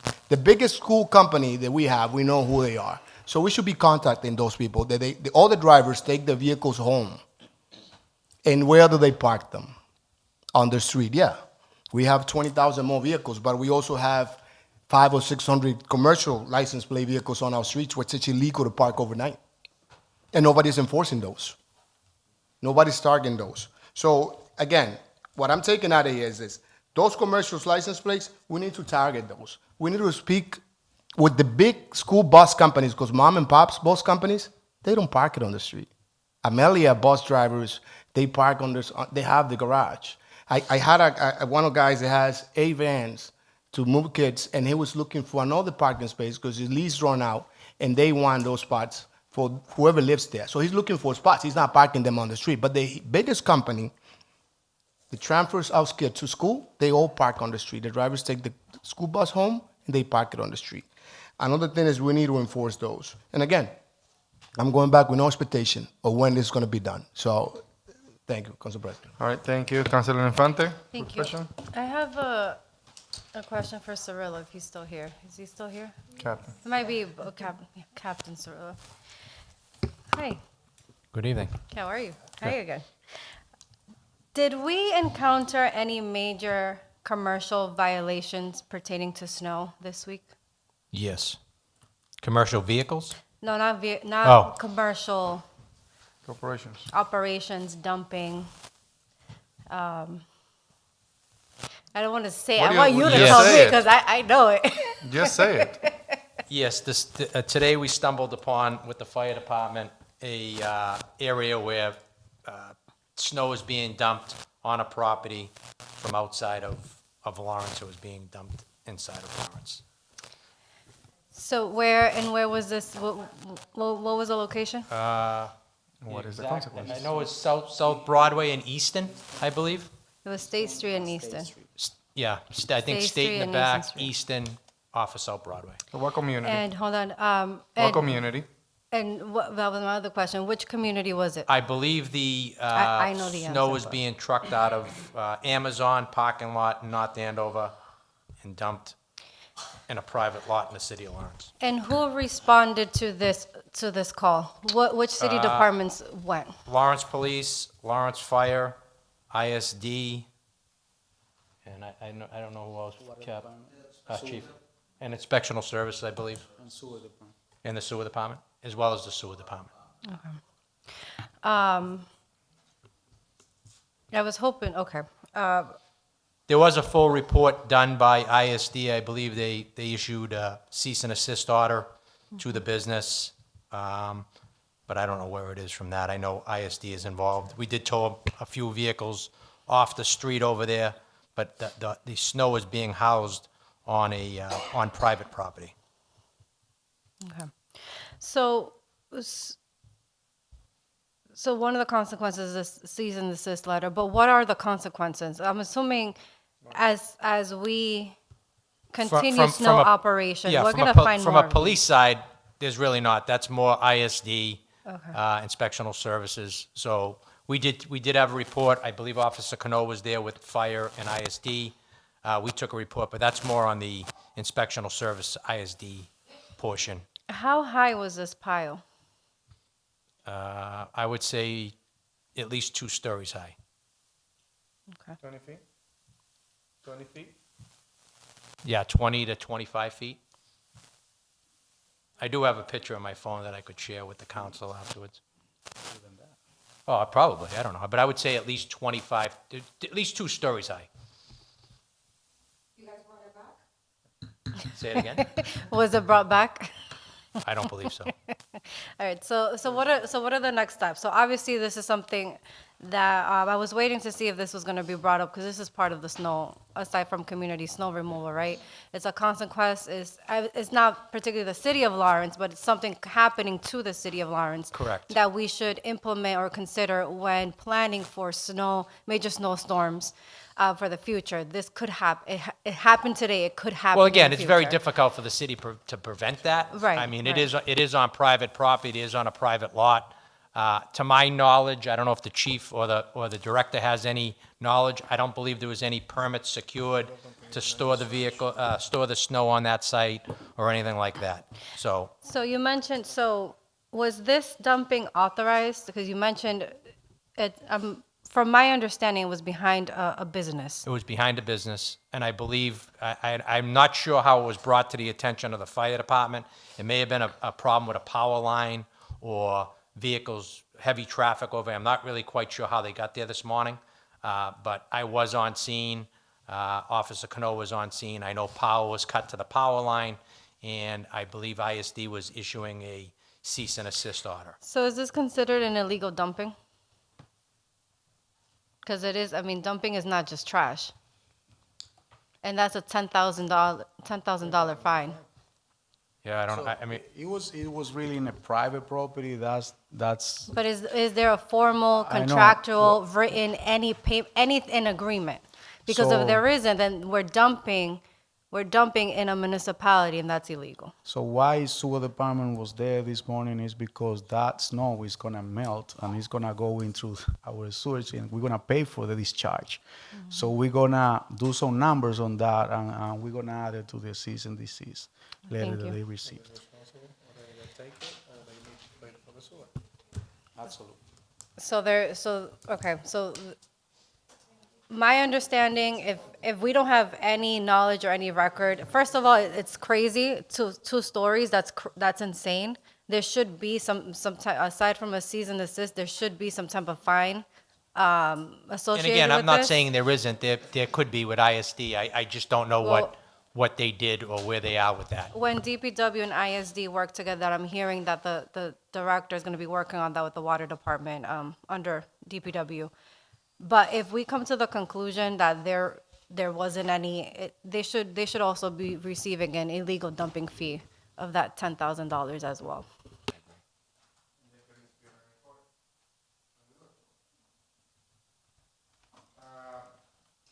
To conclude, any other councilors? Quick. All right, just to conclude this conversation on the item 2526, something that I'm gonna reiterate that the council mentioned and you guys mentioned. Thank you for the information they have provided. 2,553 tickets were given to illegal parkers, illegal people that park illegally. 611 cars were towed. Supervisors is needed throughout the storms. Something to emphasize is the ID, the stickers for contractors, also the notification to residents and the notification system. Also, something that was mentioned throughout is the ride-along with councilors and members of the community, if you guys allow it. Communications, the city ordinance, and also following the protocol. the plow chasers to supervise those plows, personal attacks, comparisons to other community, emergency preparedness, hydrants cleanups, ordinance for the snow and changes to those ordinance that is needed, training, pushback, sidewalk cleanup operation, notification system again, the ISD, different corporations, the blue lights. Also, during the snow meetings, that the city council must be included because we also receive a lot of phone calls. Those are few of the things that throughout these meetings, councilor have mentioned, and you, as part of that, the person in charge of the snow operation was also mentioning some of that. We definitely would like to follow up, help work out with the administration to ensure that things that we learn from this storm, we can improve our system and be able to manage any type of a similar storm or less intensive storms in a better way.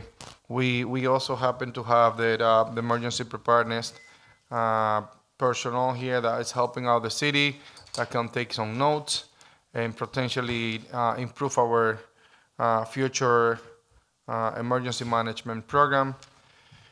And essentially, we are here to work together, and we have this conversation. At the beginning, it was, I know it was going to be a little more challenging than what it is today. Everybody's come down today. I'm glad that we were able to have this reasonable, professional conversation around the snow. And I hope that the city understands, the constituents understands that it is not just on DPW.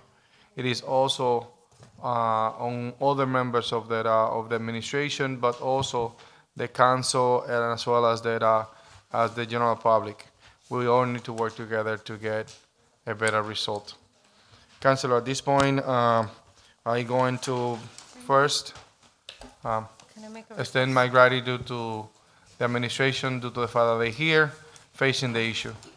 And one last comment, Can I make a request if I may? Councilor Infante. Through you, Council President, can we, after DPW analyzes, when the operation's completely done, and you guys have all your numbers, LPD, DPW, can we get a summary of the work that was done for this snowstorm? Of course. Thank you. And great. Council, Awesome. let me just add one thing. I think we should reconvene one more time. I know you guys got a heavy agenda tonight, but I think it really is essential to the DPW's operation as well as ours, that we come back together and we take a look at the ordinance. Yeah, for sure. And address the ordinance, because I can tell you, I spoke to other communities. Haverhill, again, Lawrence is unique, but I know Haverhill only towed 20 cars. And again, they're getting compliance. And I think if we look at this ordinance and make some changes, I think we can get better compliance with the residents. I think this is a great opportunity. We have already an item on the agenda Yeah. that we're going to be sending this out to the different committees, whatever committee it might be on, and we're going to have an opportunity to keep the discussion up and running to be able to accomplish better results when it comes to the ordinance, when it comes to the enforcement, when it comes to defining responsibilities as of who need to be doing what. And then essentially getting better result towards the community and better response to our constituents. Thank you, sir. Thank you so much. Thank you for coming over and allow us to have this conversation. Councilors, we're going to move along with the agenda. We are, Councilor Vice President Levy. Okay, Council President, and this item can be sent also to the Safety Committee? There's a lot of new items.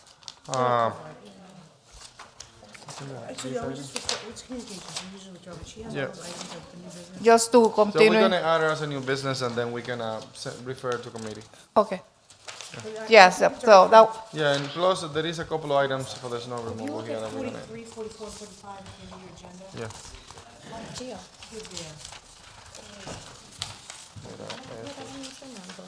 Let me finish. We asked for a status update. We didn't ask for, we asked for a status update before making a decision to like withdraw, so that should still be in public safety.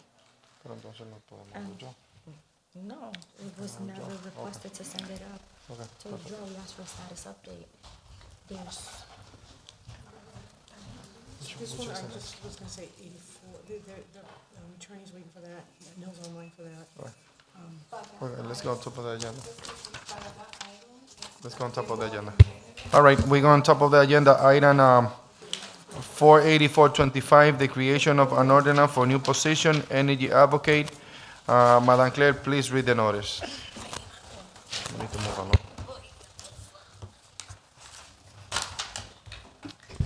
Thank you, Council President. Document number 484-25. Notice is hereby given that the Lawrence City Council will hold a public hearing on Tuesday, February 3rd, 2026, at 7 p.m.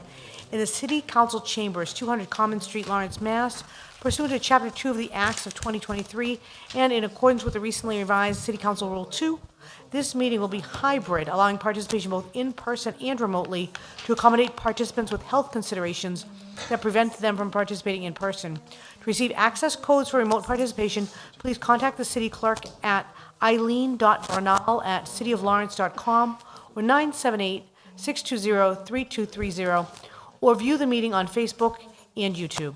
The purpose of the hearing is to gather testimony, information, and public input concerning the proposed amendment to the revised ordinances of the City of Lawrence to be further amended by adding Section 2.70.300 of the Municipal Code, Energy Advocate, in its entirety. A, position established. There is established the position of an energy advocate to be appointed by the mayor. The advocate shall report to the Director of Community Development. B, responsibilities. The position is to advance energy affordability and healthy home initiatives. The advocate is responsible for assisting residential property owners, renters, and small business to lower utility bills and improve indoor comfort and safety. Priority outreach. Lead engagement with specific focus on renters, landlords, and small businesses to address barriers to energy efficiency measures. Program coordination. Connect stakeholders with a broad range of energy efficiency and sustainability programs, including but not limited to Mass Save, Community First Partnership Program. Community representation. Participate in regional cohorts to advocate for specific needs of Lawrence's underrepresented groups. Support and tracking. Provide customer support and maintenance and maintain accurate records of community impact using city recommended tools. C, education and experience either. An associate's degree with a minimum of 4 years of professional experience with at least 1 year of outreach-related activities, or a bachelor's degree or higher with a minimum of 2 years of professional experience. Salary. The starting salary shall be $85,000 annually. The advocate is entitled to 2 weeks vacation and standard city administrative benefits. Persons wishing to be heard shall be afforded the opportunity. Public hearing is now open. Anybody from the public that wishes to speak? Good evening, Councilor. Attorney Tim Hooten, City Attorney, standing in for Dan McCarthy, and being very happy that I have nothing to do with snow removal. What we have here is, this is a position which is covered by a grant to assist Anil in the, he has worked tirelessly discovering all these programs that would benefit the city of Lawrence, and this person would be the outreach person to meet with the people of the city of Lawrence and tell them what they, as far as heat pumps, as far as solar, as far as all these things that they can do to lower their bills, to assist them in their properties, both renters and homeowners. So that is the proposal of this ordinance, is to create this position. As I said before, this position would be covered by a grant, so there is, it's not coming out of the budget. All right, councilors, public hearing, anybody else from the public? Public hearing is now closed. Councilors, what's the motion? Motion to approve. There is a motion to approve. Can I hear a second? Second.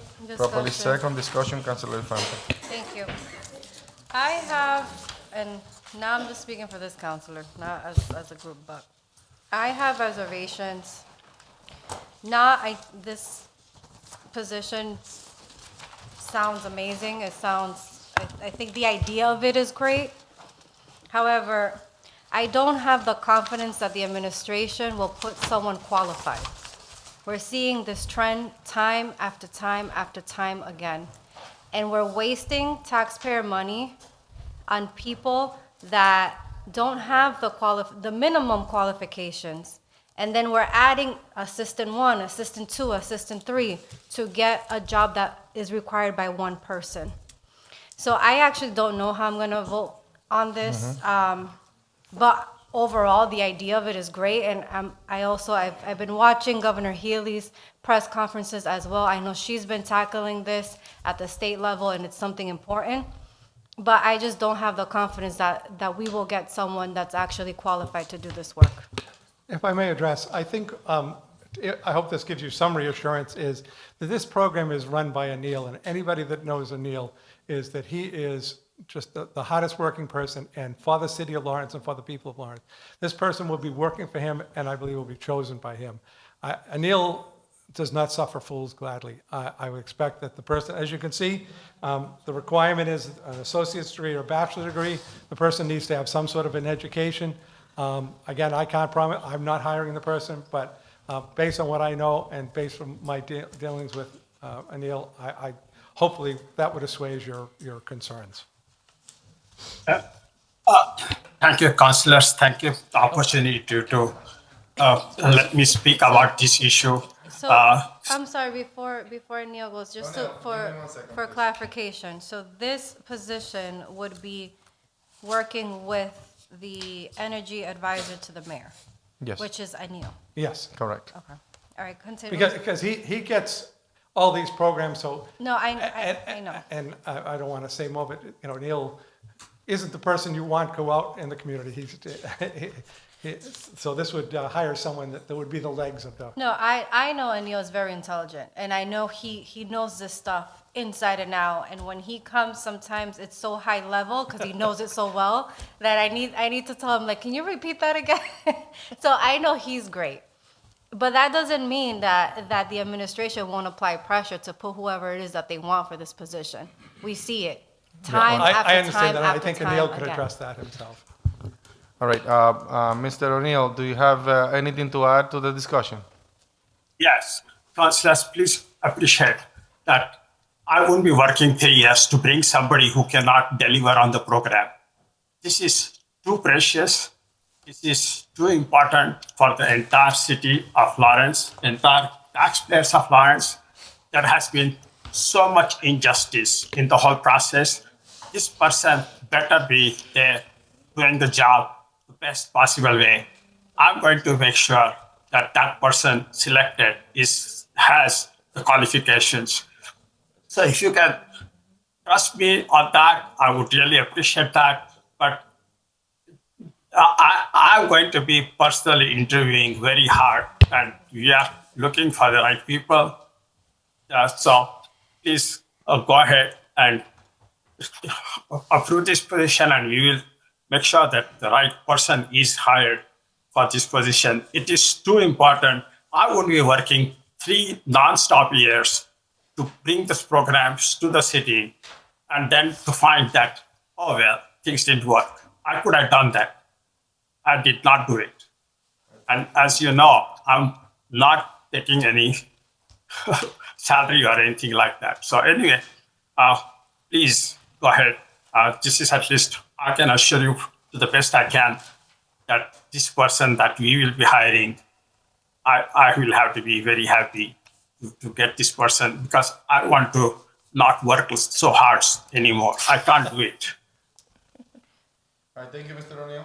I have a follow-up question. Yeah, we have an ordinance here that established the annual salary and the minimum experience that is required for the position. Councilor Infante, you have the floor. Sorry, for clarification, I keep hearing this person, do we already have someone helping out the energy advisor with this work? Mr. O'Neill, you have the answer for that? Right now, there are several people in the department,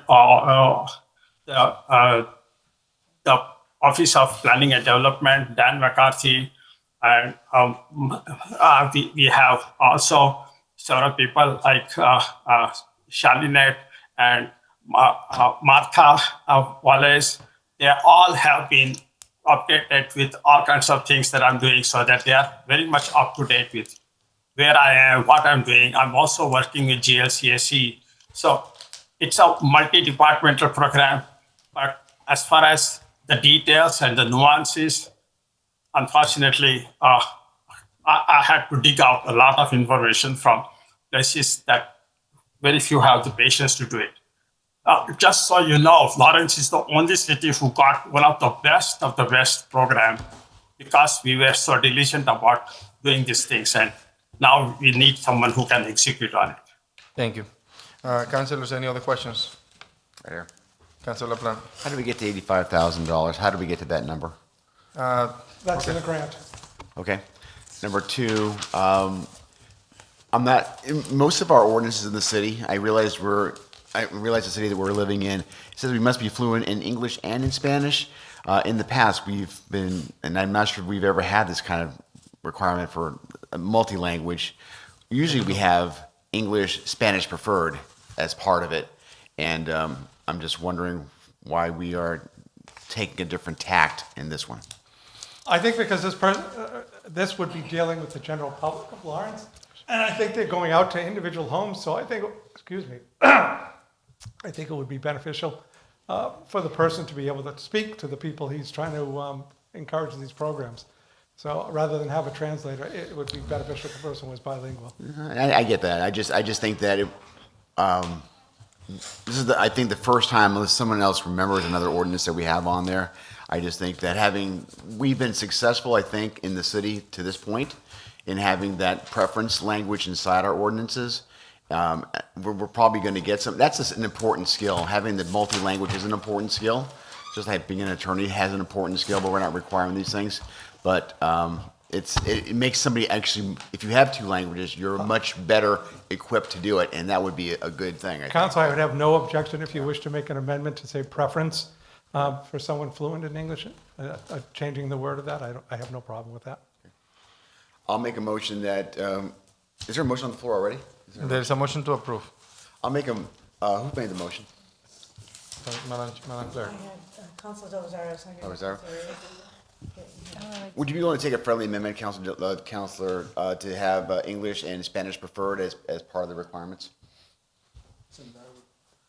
No, the ordinance read as follows.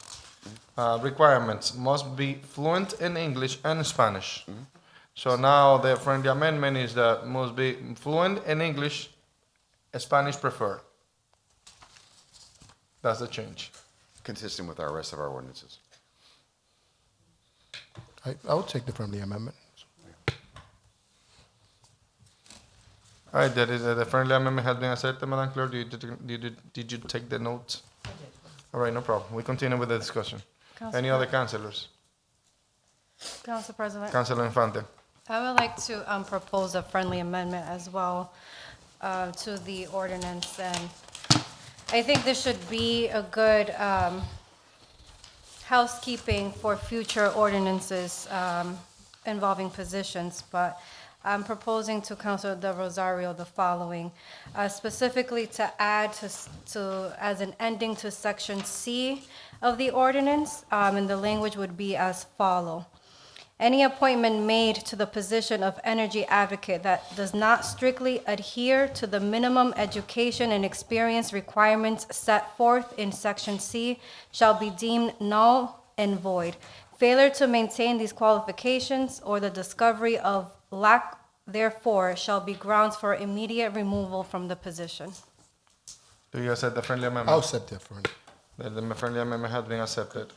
Madam Clerk will be receiving that in a second. Any other questions or concerns? Are we clear with that with the motion?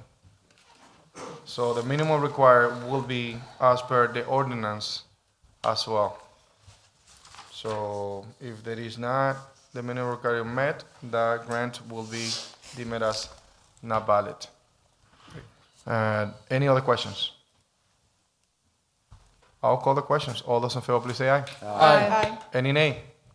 The ayes have it. Thank you very much. Thank you very much, Councilors. Thank you, Mr. O'Neill. All right, we are going to do something special today as per the council rule number 26. We are going to allow councilors or a councilor to come in front of the podium to present a pin to one of our residents. Councilor Miguel. Good evening, Council President. Good evening, councilors. Today, I want to recognize a member of our community who truly represents what it means to care for others and to give back without expecting anything in return. Jose Henao is someone who has never focused on obstacles, but instead on how he can help, on one small act at a time. For more than 18 years, he has consistently stepped up for our city. Maybe not with the same physical strength as he first began, but always with the same heart, commitment, and sense of responsibility.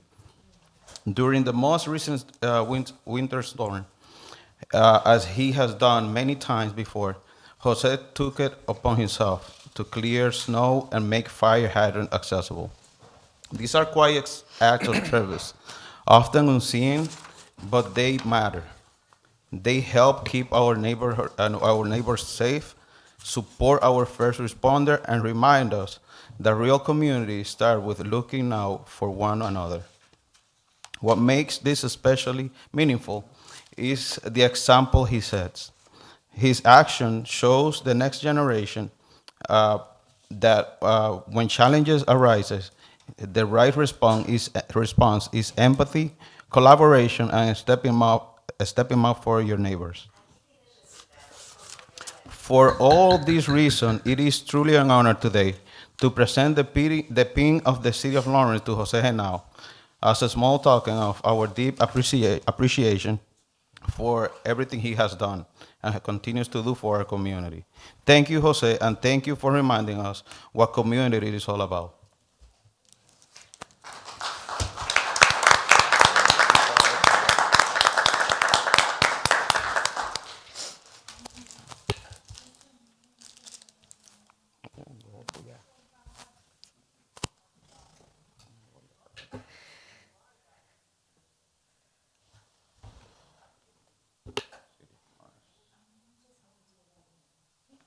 Thank you. Gracias. Gracias a nosotros como nosotros aquí como municipio de Lawrence agradecemos mucho que Citizen of Lawrence, resident of Lawrence. Agradecemos bastante la acogida que nos han dado.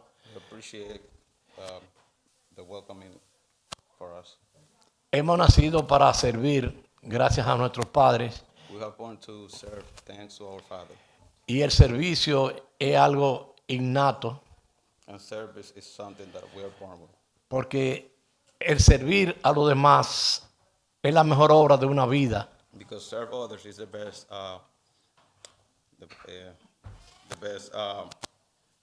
obra. Sí, obra, Like sí. obra. Mejor It's trabajo. the passport to serve others. Y estamos dispuestos a seguir haciendo mientras tengamos fuerza por la voluntad de Dios, de cooperar, de seguir cooperando, porque And we're here, and we're willing to continue this, and if God allows us to do so. porque el servir a los demás es un paso que te da Because service is a path that gives you, la voluntad espiritual para motivar a otros a hacer lo propio. because give you the spirit of peace to do the same for others. Si nosotros pudiéramos conseguir que cada uno pudiera hacer lo que yo hago, If all of us can, figure out and motivate others to do the same things I do, la ciudad fuera otra cosa. the city will be a better place. Y los exhorto a ustedes que tienen el liderazgo And I ahora, encourage you who have the leadership now, tratar de impulsar en cada área. motivate this in different areas. para así tener un Lawrence más seguro. so we can have a safer Lawrence. Y limpiar un hidrante aparentemente no es nada, Clean a hydrant apparently is nothing, pero sí da unos resultados positivos but it provides a positive outcome porque salva vidas. because saves lives Y salvar vidas and saves life. es importantísimo. Important. Se pierde en segundos. We can lose life in a second. Muchas gracias. Thank you all. Council President, a 1-minute recess. There's a motion for 1 minute recess. Yeah. And now. Venga.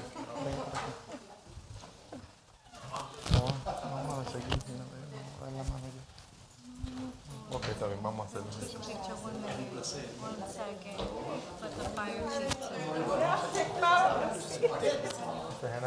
Gracias. Gracias por su ayuda.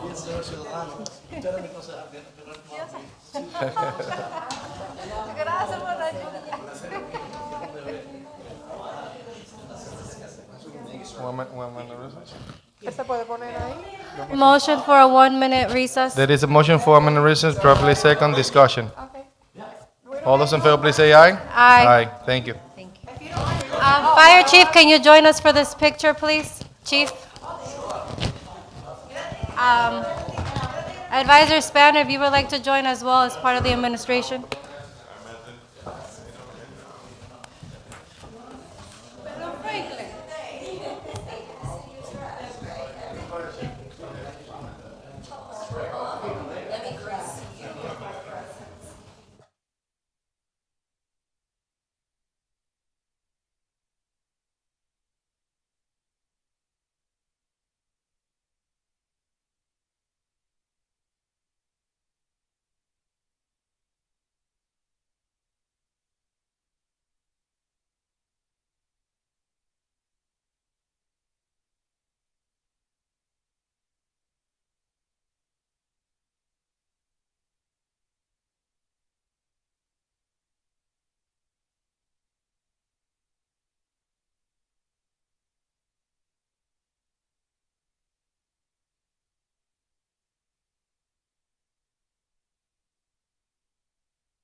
Can I get a motion to get out of recess?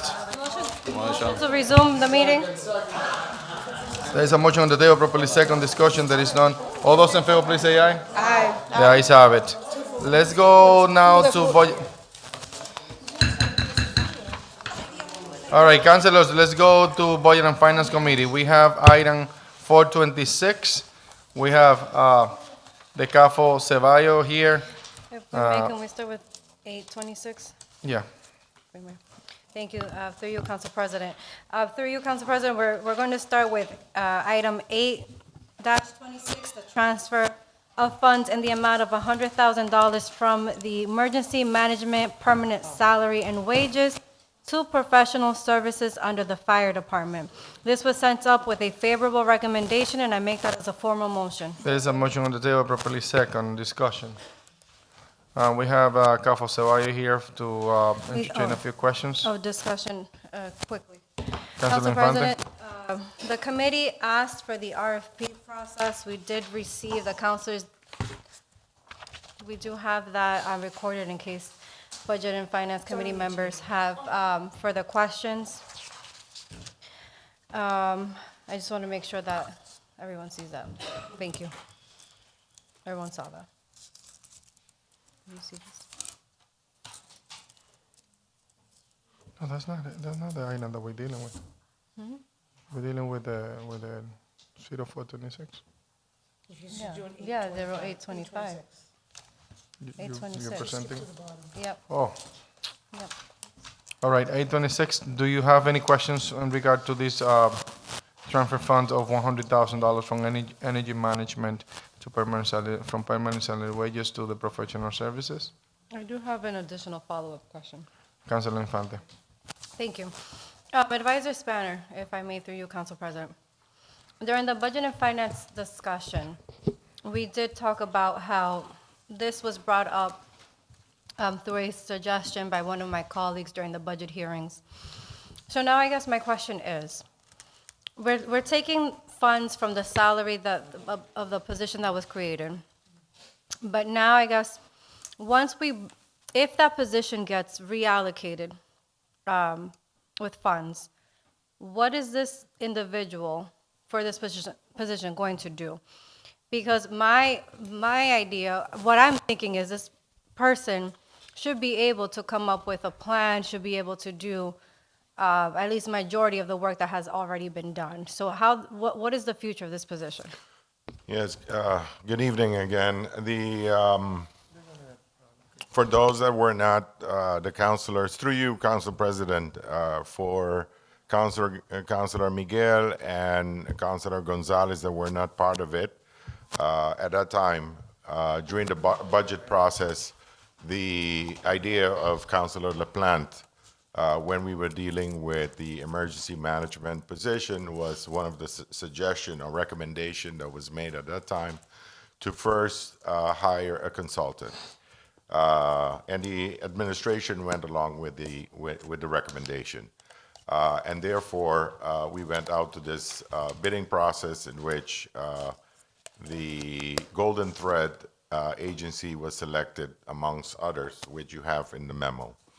The next step after this, because now we're going to another budget season that just, I think it's about to start, memo already went out, right, to the director, or it's coming up pretty soon in February or March? For the budget, yes. Yeah, for the budget. Then we will revisit the position. And obviously, emergency management directors or managers are required to have specific credentials and background and training throughout the state. They're almost the same. The majority of the surrounding communities, some of them have them on the police department, others on the fire, others are totally independent because of depending on how many activities they are. But that would be presented to you with a job description and for you to decide through the normal process that this body, the city council goes through. So we expect that this will be presented just like we just experienced a moment ago. Thank you.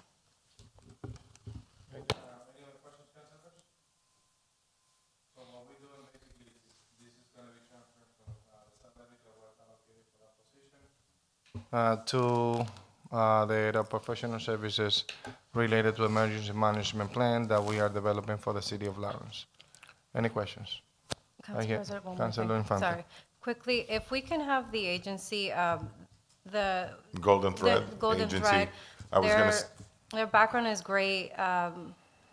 Their work that they've done was great. The Budget and Finance Committee heard a little bit about their background, but I think the full council should Yes, also. I was about to suggest that as well. I would ask for us to do a brief presentation. Yeah, thank you. Thank you. Good evening, City Council. My name is Karen Martin. I'm the owner and founder of Golden Thread Agency. We are a collaborative agency that works with many different types of organizations. Oh, thank you. Not quite as tall. We were brought on for this special project to focus on the city's emergency management plan. I brought on a specialized team with much experience in this area, as my partner here, Sean Martin, will expand on in just a moment. My background is in communications, project management. It's pretty wide and varied. And the way we approach a program is to look at what is the scope, what's the need, what's the budget, and then bring on the best resources that are the best fit to do an excellent job. In this scenario, the most appropriate and experienced team was led by Sean Martin, and I'll let him step up now and explain his experience. Good evening. My name's Sean Martin. I'm a consultant with Golden Thread, but I'm also a captain with the Boston Police Department. My current assignment is I'm the commander of the Special Operations Division. The units I oversee is the SWAT team, the Bomb Squad, K-9 Division, Hazardous Material Division, Commercial Vehicle Unit, and the Harbor Unit. As part of my assignment, I oversee all of the specialists who train everyone throughout the region in hazardous materials and SWAT and every emergency response. I have in-depth experience with operational plans, with developing tactical operation plans, response plans to things such as Boston Marathon, 4th of July, Sail Boston, day-to-day SWAT callouts, victory parades, rolling rallies, small-scale protests, large-scale protests, mass civil unrest, mass arrests, the International Association of Chiefs of Police Conference, which is the largest law enforcement conference in the country, was in Boston last year. I was the operations section chief, solely responsible for the security plan, for the staffing, for the training for the event. Again, in-depth experience in all matters for emergency response and so forth. The other two members of my team, again, I have 27 years of experience for law enforcement, military experience. The other two members of my team, Zachary Crossan, he's a sergeant with Boston Police Department, also certified hazmat technician. Additionally, he's a major in the Army National Guard with an emergency management master's degree.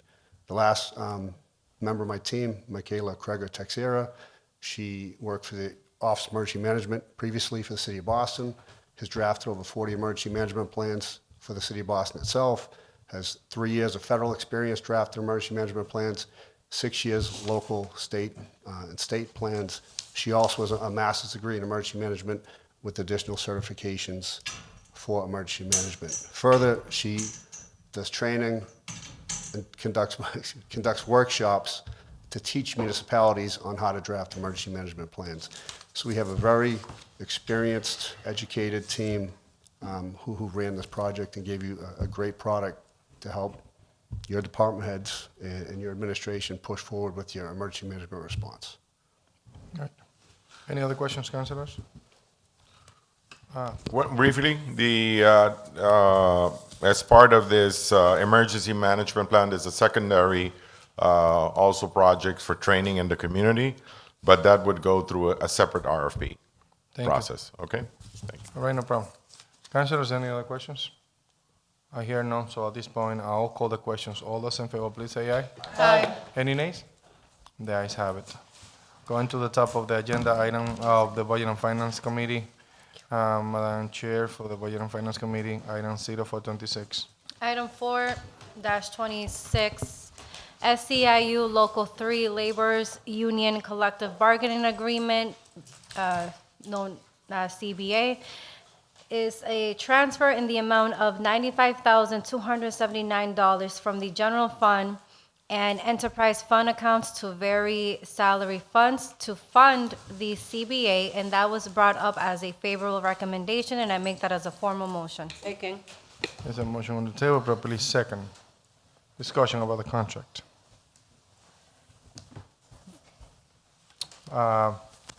Ms. Caffo, do you mind coming on?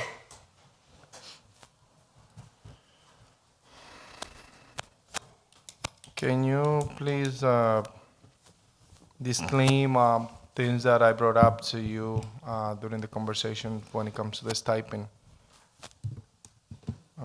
for these for some of the laborers that might receive a stipend around? Sure.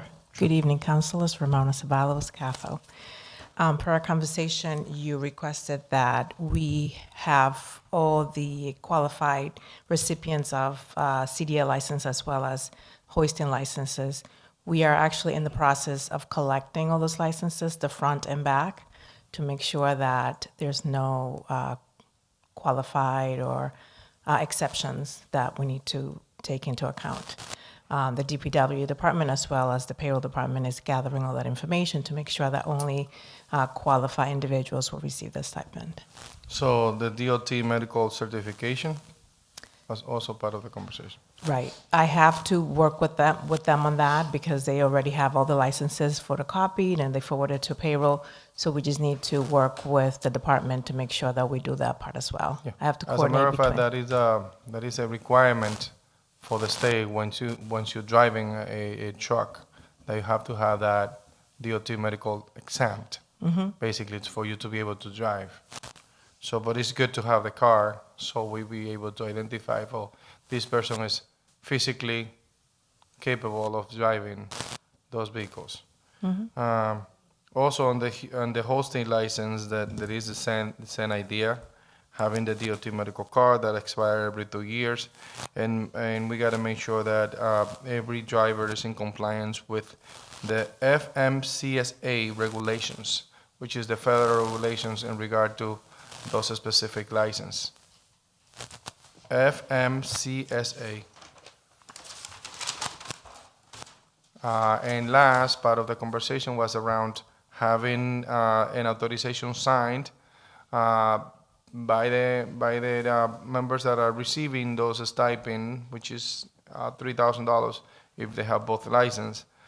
Every year, have an authorization signed so the city can check on their driving records for each one of those recipients to ensure that they are in compliance when they receive those $3,000 stipends. Councilors, any questions when it comes to this specific local SEIU Local 3 Labors Union Collective Bargaining Agreement? Council President. Councilor De Rosario. Thank you, through you. Just a comment. As a CDL driver's license holder, I'm amazed that the city doesn't have a file for all those drivers. It's a requirement also by the state that you should have a file for all those drivers. You just pull the file when you want a specific driver, and you can check. And also, the city should be checking. Like you said, we need them to sign some type of permit so you can. Any violation that any of the CDL drivers should be up to date. I mean, we should be able to find out if they have a violation, if the license have restrictions, if they have the medical card up to date. And I'm amazed because I request some information. I'm still waiting for it. And I'm amazed that we don't have, as a city, we don't have a files for our CDL drivers.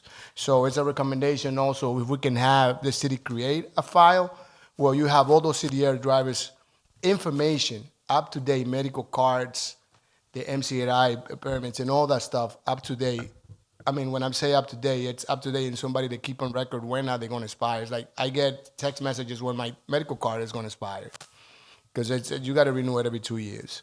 So, once again, and I'm amazed that the city doesn't have a file. The city doesn't know who actually have a CDL driver's license and is driving a CDL vehicle right now out there, and it's scary.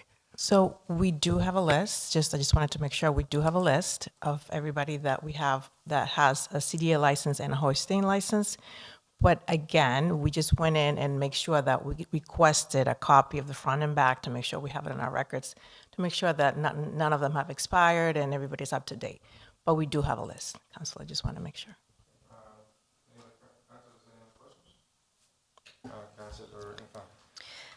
Remind me, Capo, the additional 3 month for the Right. probationary period, does this apply to this CBA as well? No. No, right? So the CBA already has it, as well as the inspectors? No, the question she's asking is that usually we have 6 months for a new employee to be No, the question I'm kept, asking. and then now it's a 3 months extension on the Right, credit so union. this one already has it. So that, my question was, does Motion this past include- 10. Second. There's a motion to pass 10, properly second discussion. There is none. All those in favor, please say aye. Aye. Any nays? The ayes have it. So it's for the second continue. thank you, Council President. It's for the second CBA. I'm confused.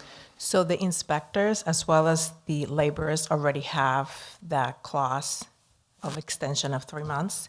The one that did not have it was the clerical. Oh, I'm sorry. Yeah. We tabled that. Yes. Yes. There's so many CBAs. Yes. Yes, okay, all right. Thank you, sorry. That's what I was saying. That's what I was telling you. Wait a minute, I'm not seeing it here. Yeah. Thank you. All right, Local 3 Labor's Union, any questions? This is in regard to approving $95,279 for the collective bargaining agreement. Councilor De Rosario. And one more thing that we should add as a city, through you, Council President, I heard that DPW director says that we pay for the license and they go somewhere else. When I got my license, I signed some papers that I had a dedicated 2 years, my first 2 years for that company that actually paid for my license. If not, if I would leave before that, I had to pay the whole training and the license back. So we should also create that. We're going to pay for your license. You got to sign this. At least you got to give me 2 years, a year, whatever the city decides to. That way you're not paying for a license for people. They're just going to come get the license and go somewhere else. That's maybe a good point to work on the next collective bargaining agreement. Absolutely. All right, great. Councilors, any other questions? I hear none, so all those in favor, please say aye. Aye. Any nays? The ayes have it. Now let's go to item 526. Madam Claire from the Budget and Finance Committee. Item 5-26, SEIU Local 3 Inspectors Union Collective Bargaining Agreement, CBA, is a transfer in the amount of $42,552 from the general fund account to inspectional services, salary, and wages account. To fund this CBA was brought up as a favorable recommendation, and I make that as a formal motion. Second. Can I hear a second? Properly second by Councilor Reyes. Discussion? Any discussions? I hear none. All those in favor, please say aye. Aye. Any nay?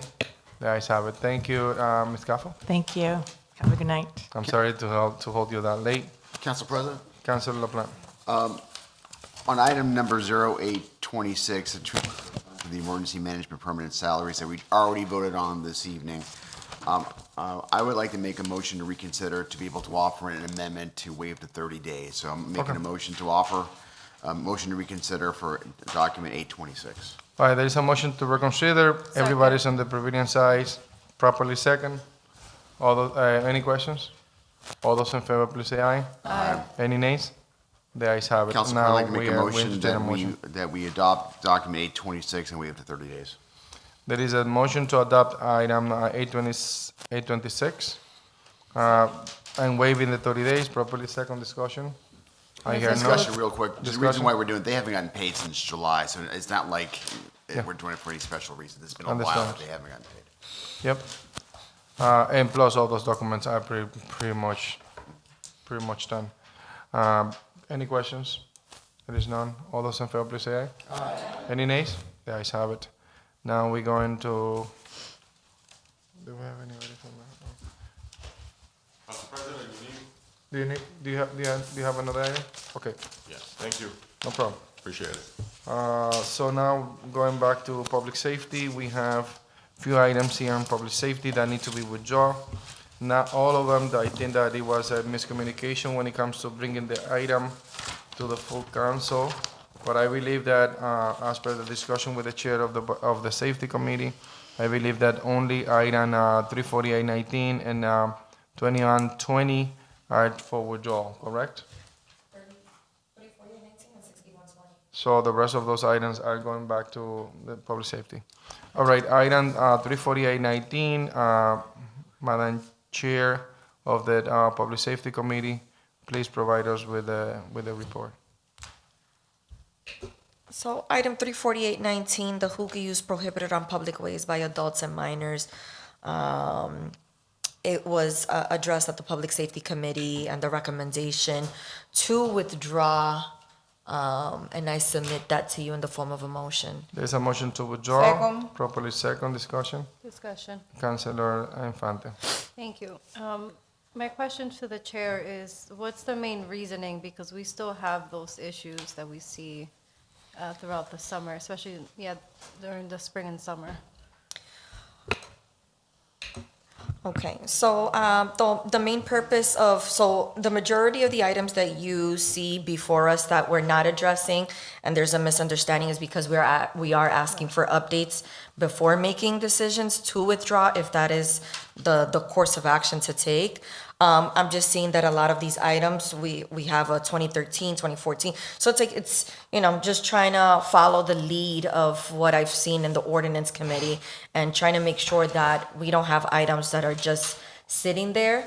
So specifically with the item in question right now, which is the 34819, I already have like new items that I'm proposing and that I would be expecting for Lawrence Police Department, Fire Department, and ISD to not only do a semi-annual, but an annual report to which I would assume that many of these things would be encompassed under those umbrellas, as opposed to having these more of an individualized items. I don't know if that makes sense. perfect sense, but if I'm here to listen to the whole council. If there is any items, again, this was discussed at a subcommittee level. So if anyone feels strongly about, having a specific item that, maybe should be kept at a subcommittee level, and, I'm all ears and I'm up for suggestions. All right. I'm okay, thank you. Okay. The motion to withdraw and properly second. Any other discussion? Item 34819. All those in favor, please say aye. Aye. Any nays? The ayes have it. Item 2120. 6120. 6120, sorry. Madam Chair from the Safety Committee. Through you, Council President, item 6120, the coronavirus, Lawrence preparedness. This was addressed at the Public Safety Committee with a recommendation to withdraw, and I submit that to you in the form of a motion. There's a motion to withdraw, properly second discussion. I hear none. All those in favor, please say aye. Aye. The ayes have it. Madam Chair, from the Safety Committee, you understand that the rest of the items were just brought up by miscommunication or a little Yes, and misunderstanding? it's, if you guys look at your binders, you would see that there was a discussion to withdraw, but it was after we were to receive a status update, which we haven't yet. So Okay, understand. So item 11413, we're going back to the Public Safety Committee. Item 33014 is going back to the Safety Committee. Item 41516. Council President, on 41516, that's something I offered. I have no problems withdrawing that. All right, are you submitting that as a form of a motion? Sure, was it already? I mean, they didn't send it over, so that's what. If you want to we've requested a status can update, discharge it from so. committee. If you want to discharge it right now, I don't have a problem with that. I got 2 items on there. I don't mind discharging. Okay. If that's helpful to the committee. All right, there is a, Madam Chair, do you want to discharge it from committee? Item 41516. It's already here, but I mean, Yeah. there was no order. I make a motion we discharge 41516 from the Public Safety Committee. There is a motion to discharge from committee, properly second discussion. I hear none. All those in favor, please say aye. Aye. The ayes have it. I'd like to make a motion to withdraw 41516. There is a motion to withdraw, Second. properly second discussion. I hear none. All those in favor, please say aye. Aye. The ayes have it. Item 21718, that's going back to the Safety Committee. Item 32818, that's going back to the Safety Committee. Council President, that next one is 32918. 32918. Make a motion to discharge that out of committee. There is a motion to discharge from committee. Can I hear a second? Properly second discussion. I hear none. All those in favor, please say aye. Aye. The ayes have it. Councilor Plant? I can make a motion to withdraw. There is a motion to withdraw. Properly second discussion. I hear none. All those in favor, please say aye. Aye. The ayes have it.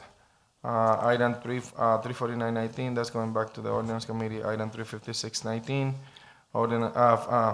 that's going back to the Safety Committee. Item 35619, that's going back to the Safety Committee. Item 16122, that's going back to the Safety Committee. There is no report from that Economic Development Committee, Committee of the Whole, there is no report. 349. No report from Housing, no report from Ordinance, and no report from Personnel. Going top of the agenda, there is an old business, item 41825. That's going to be Madam Clerk? So we had a request from a constituent to put this on as old I think that we business still have it on the site. with the, it's at housing, and it was a request to pull from committee. I told the constituent I really wasn't comfortable doing that without a sponsor from a counselor. So her district council said she would sponsor it, presuming that that individual would be here tonight to speak on behalf of her item. So she's not here. I don't know if you want to send it back to committee. We have a bunch of questions on that. That's why we table it at the committee level. No.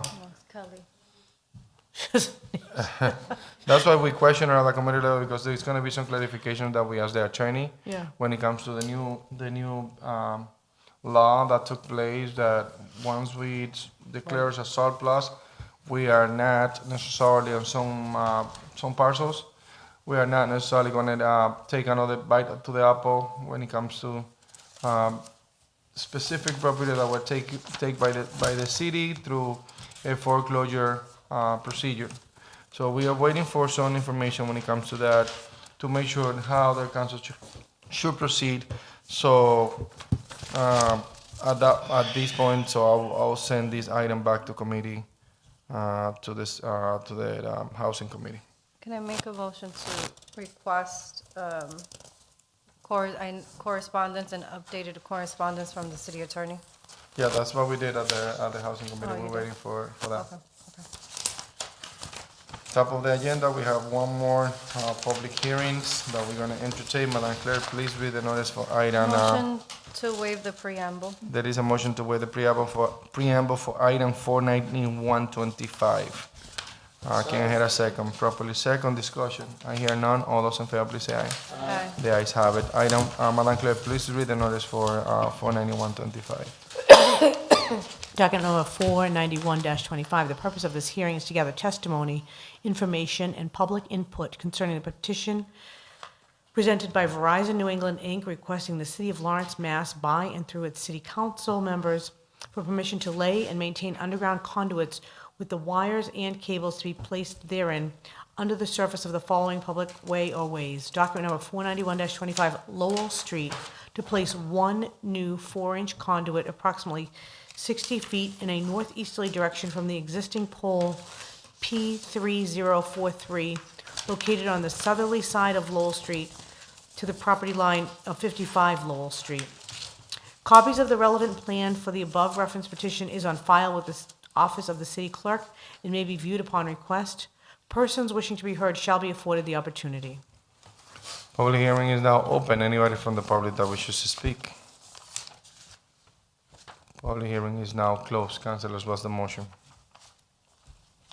This item is related to the police department. There is a motion to approve, properly second. Discussion. I hear none. All those in favor, please say aye. Aye. The ayes have it. Any nays? The ayes have it. Councilors, anything else from the table matters? All right, I hear none, so we're going to the top of the agenda, which is new business.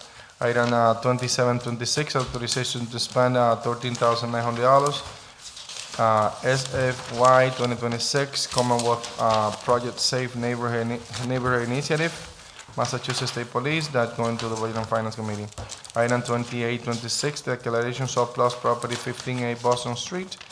That's going to the Housing Committee. Item 2926, declaration of surplus of 15B Boston Street, and that's going to Housing Committee. Item 3026, reclassification of non-union positions, upgrade calling center, that's going to personnel. Item 3126, resident parking, First Main Street, that's going to ordinance, up from west side from Auburn Street to County Road, that's going to Ordinance Committee. Item 3226, resident parking Fairmont Street, east side from Auburn Street to Country Road, from 5 p.m. to 7 a.m., that's going to Ordinance Committee. Item 3326, one-way First Main Street, from Auburn Street to Holly Street, that's going to Ordinance Committee. Item 3426, remove handicap parking signs at 3 Carrier Street, that's going to Ordinance Committee. Item 3526, handicap parking 33 Juniper Street, That's going to ordinance committee. Item 3626, handicap parking at 42 Kendrick Street. That's going to the ordinance committee. Item 3726, install and maintained underground conduit on Ansbury Street and Canal Street. That's going to ordinance committee. Item 3826, SEIU Local 3 Library Union Collective Bargaining Agreement. That's going to the Budget and Finance Committee. Item 3926, review of snow emergency declaration ordinance, 1036-031, regarding the hours of enforcement. That's going to the Ordinance Committee. Item 4026, confirms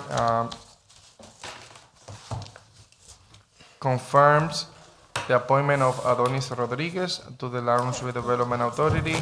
That was sent out by Brian Ede Peña. That's going to personnel. Item 4126, confirm the appointment of Kelvin Valdez to the April Commission. That's going to personnel committee. Item 4226, request for audit on numbers of handicap parking space and child care parking space. That's going to ordinance committee. Item 4326, reviews no emergency procedures, process and procedures, and winter parking enforcement policies. That's going to the ordinance committee. Item 4426,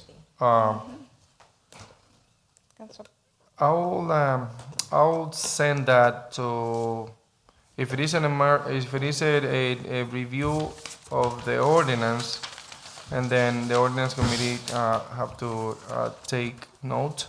But what we can do is we can review it on safety, and subsequently, and then we can, based on those suggestions, we can send it to the ordinance committee with those recommendations in place. So at this point, this item will be will be on safety, and eventually will be sent to the ordinance committee for review.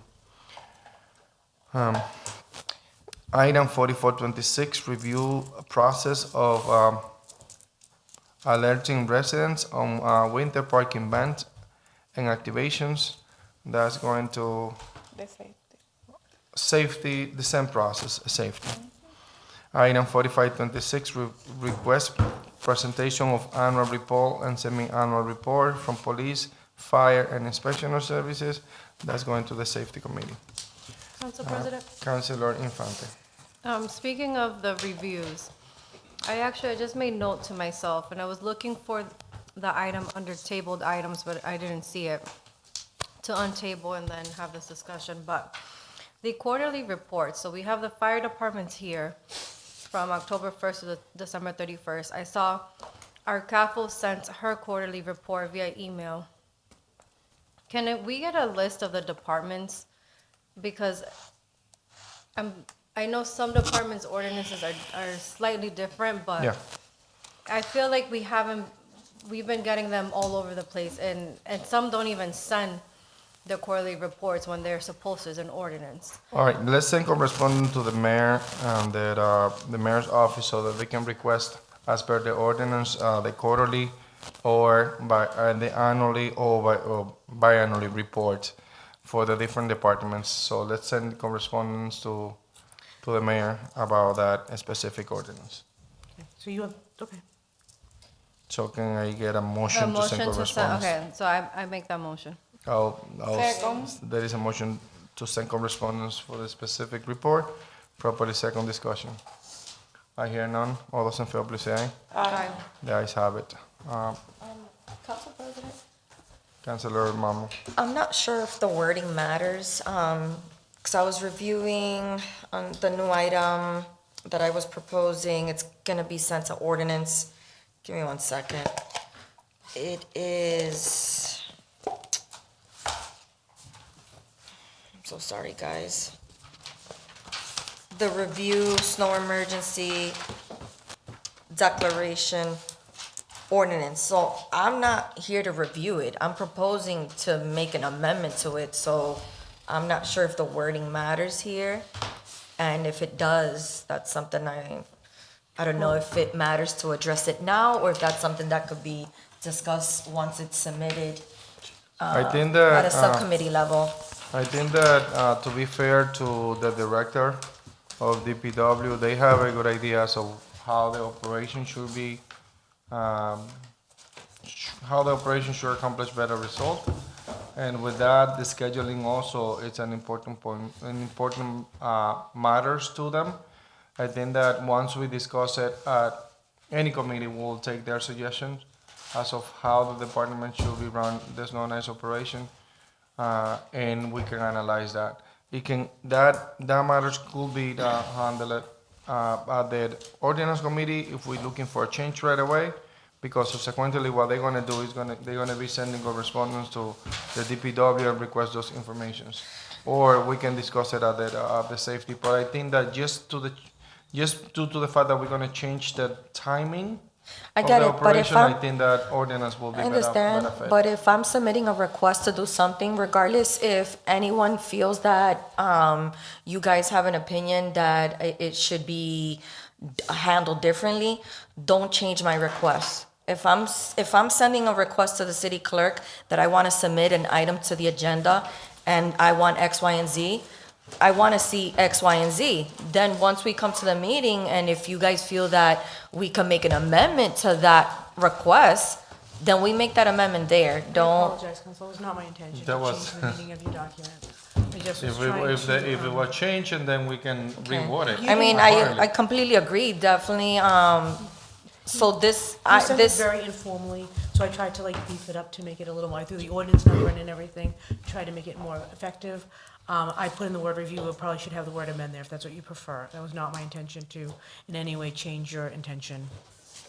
So what do you prefer? So what do she you- wants what us is- to read, I believe, amend snow emergency declaration ordinance regarding the hours of enforcement as opposed to. so it's to review it. amend it, not, like, obviously there's a Is there any review objection, process. councilors, to change So it's the up name of the to, item? I don't know if it that's what I'm saying, I don't know if it matters, the wording, Make it how you as to want. how this item is being presented.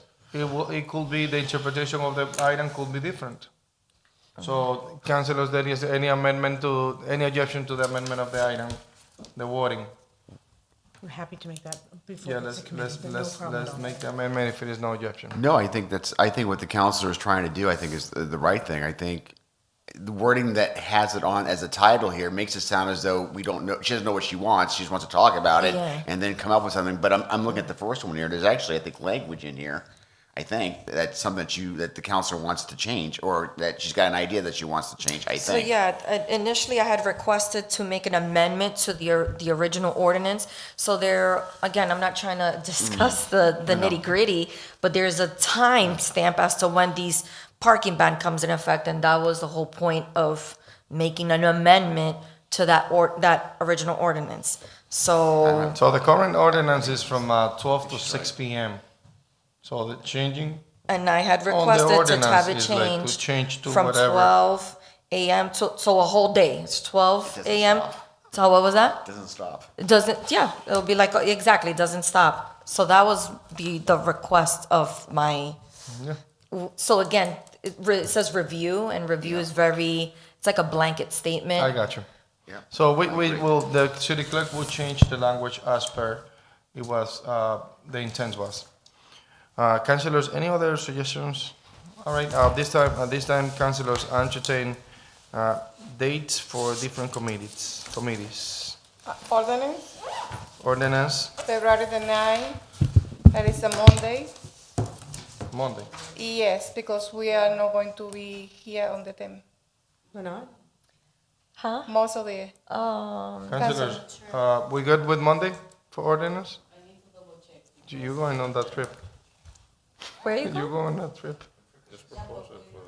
It's a trip. See, A mí se me está olvidando. she's requested it on Monday before we leave. So we good? Councilor Rosario? So Monday, 6 o'clock is okay? Councilor, you changing time and day? What? Monday the 10th, So stuff. Monday the 9th. the 9th, sorry. There's only two. Monday the 9th at 6 p.m. Good? Okay. Monday the 9th 6 at p.m. 6 p.m. Thank you. Budget and Finance Committee.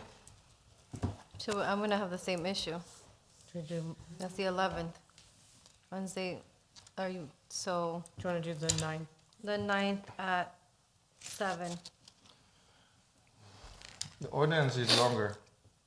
Yeah. So do it at 7 and then budget and finance can be done at 6. No, it's okay, see, if, All right, so ordinance at 7, Yeah. budget and finance 6:30, and I also have personnel, so personnel at 6.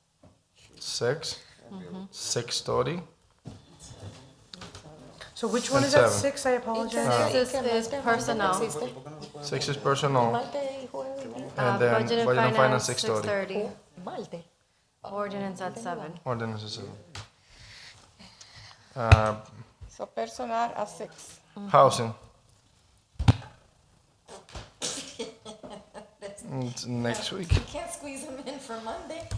Five. I'm thinking, I know it's off. It's You can do 5 on Monday. Or we could just do it the following week. 5? Who's in the housing?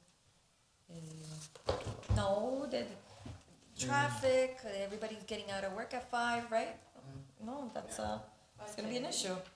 You can be here. We can be on Zoom. 5:30? 5:30. Oh my goodness, that's gonna be a little hectic Monday. It's 2 items in housing. Just only two Two items. items in housing.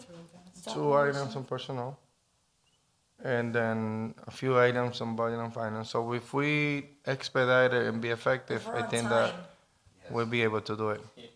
On time. So all of the meetings are gonna be on Monday. Well, with Madam the Clerk. exception of public safety, there's no Public way. safety, you can send it, to do it on the following week. Because you don't have no pending matters. All right, so safety will be for that following section. That's gonna What be a about holiday. Thursday? Monday the 16th is the President's Day. El jueves. Digo, yo ya para ese día yo estoy aquí.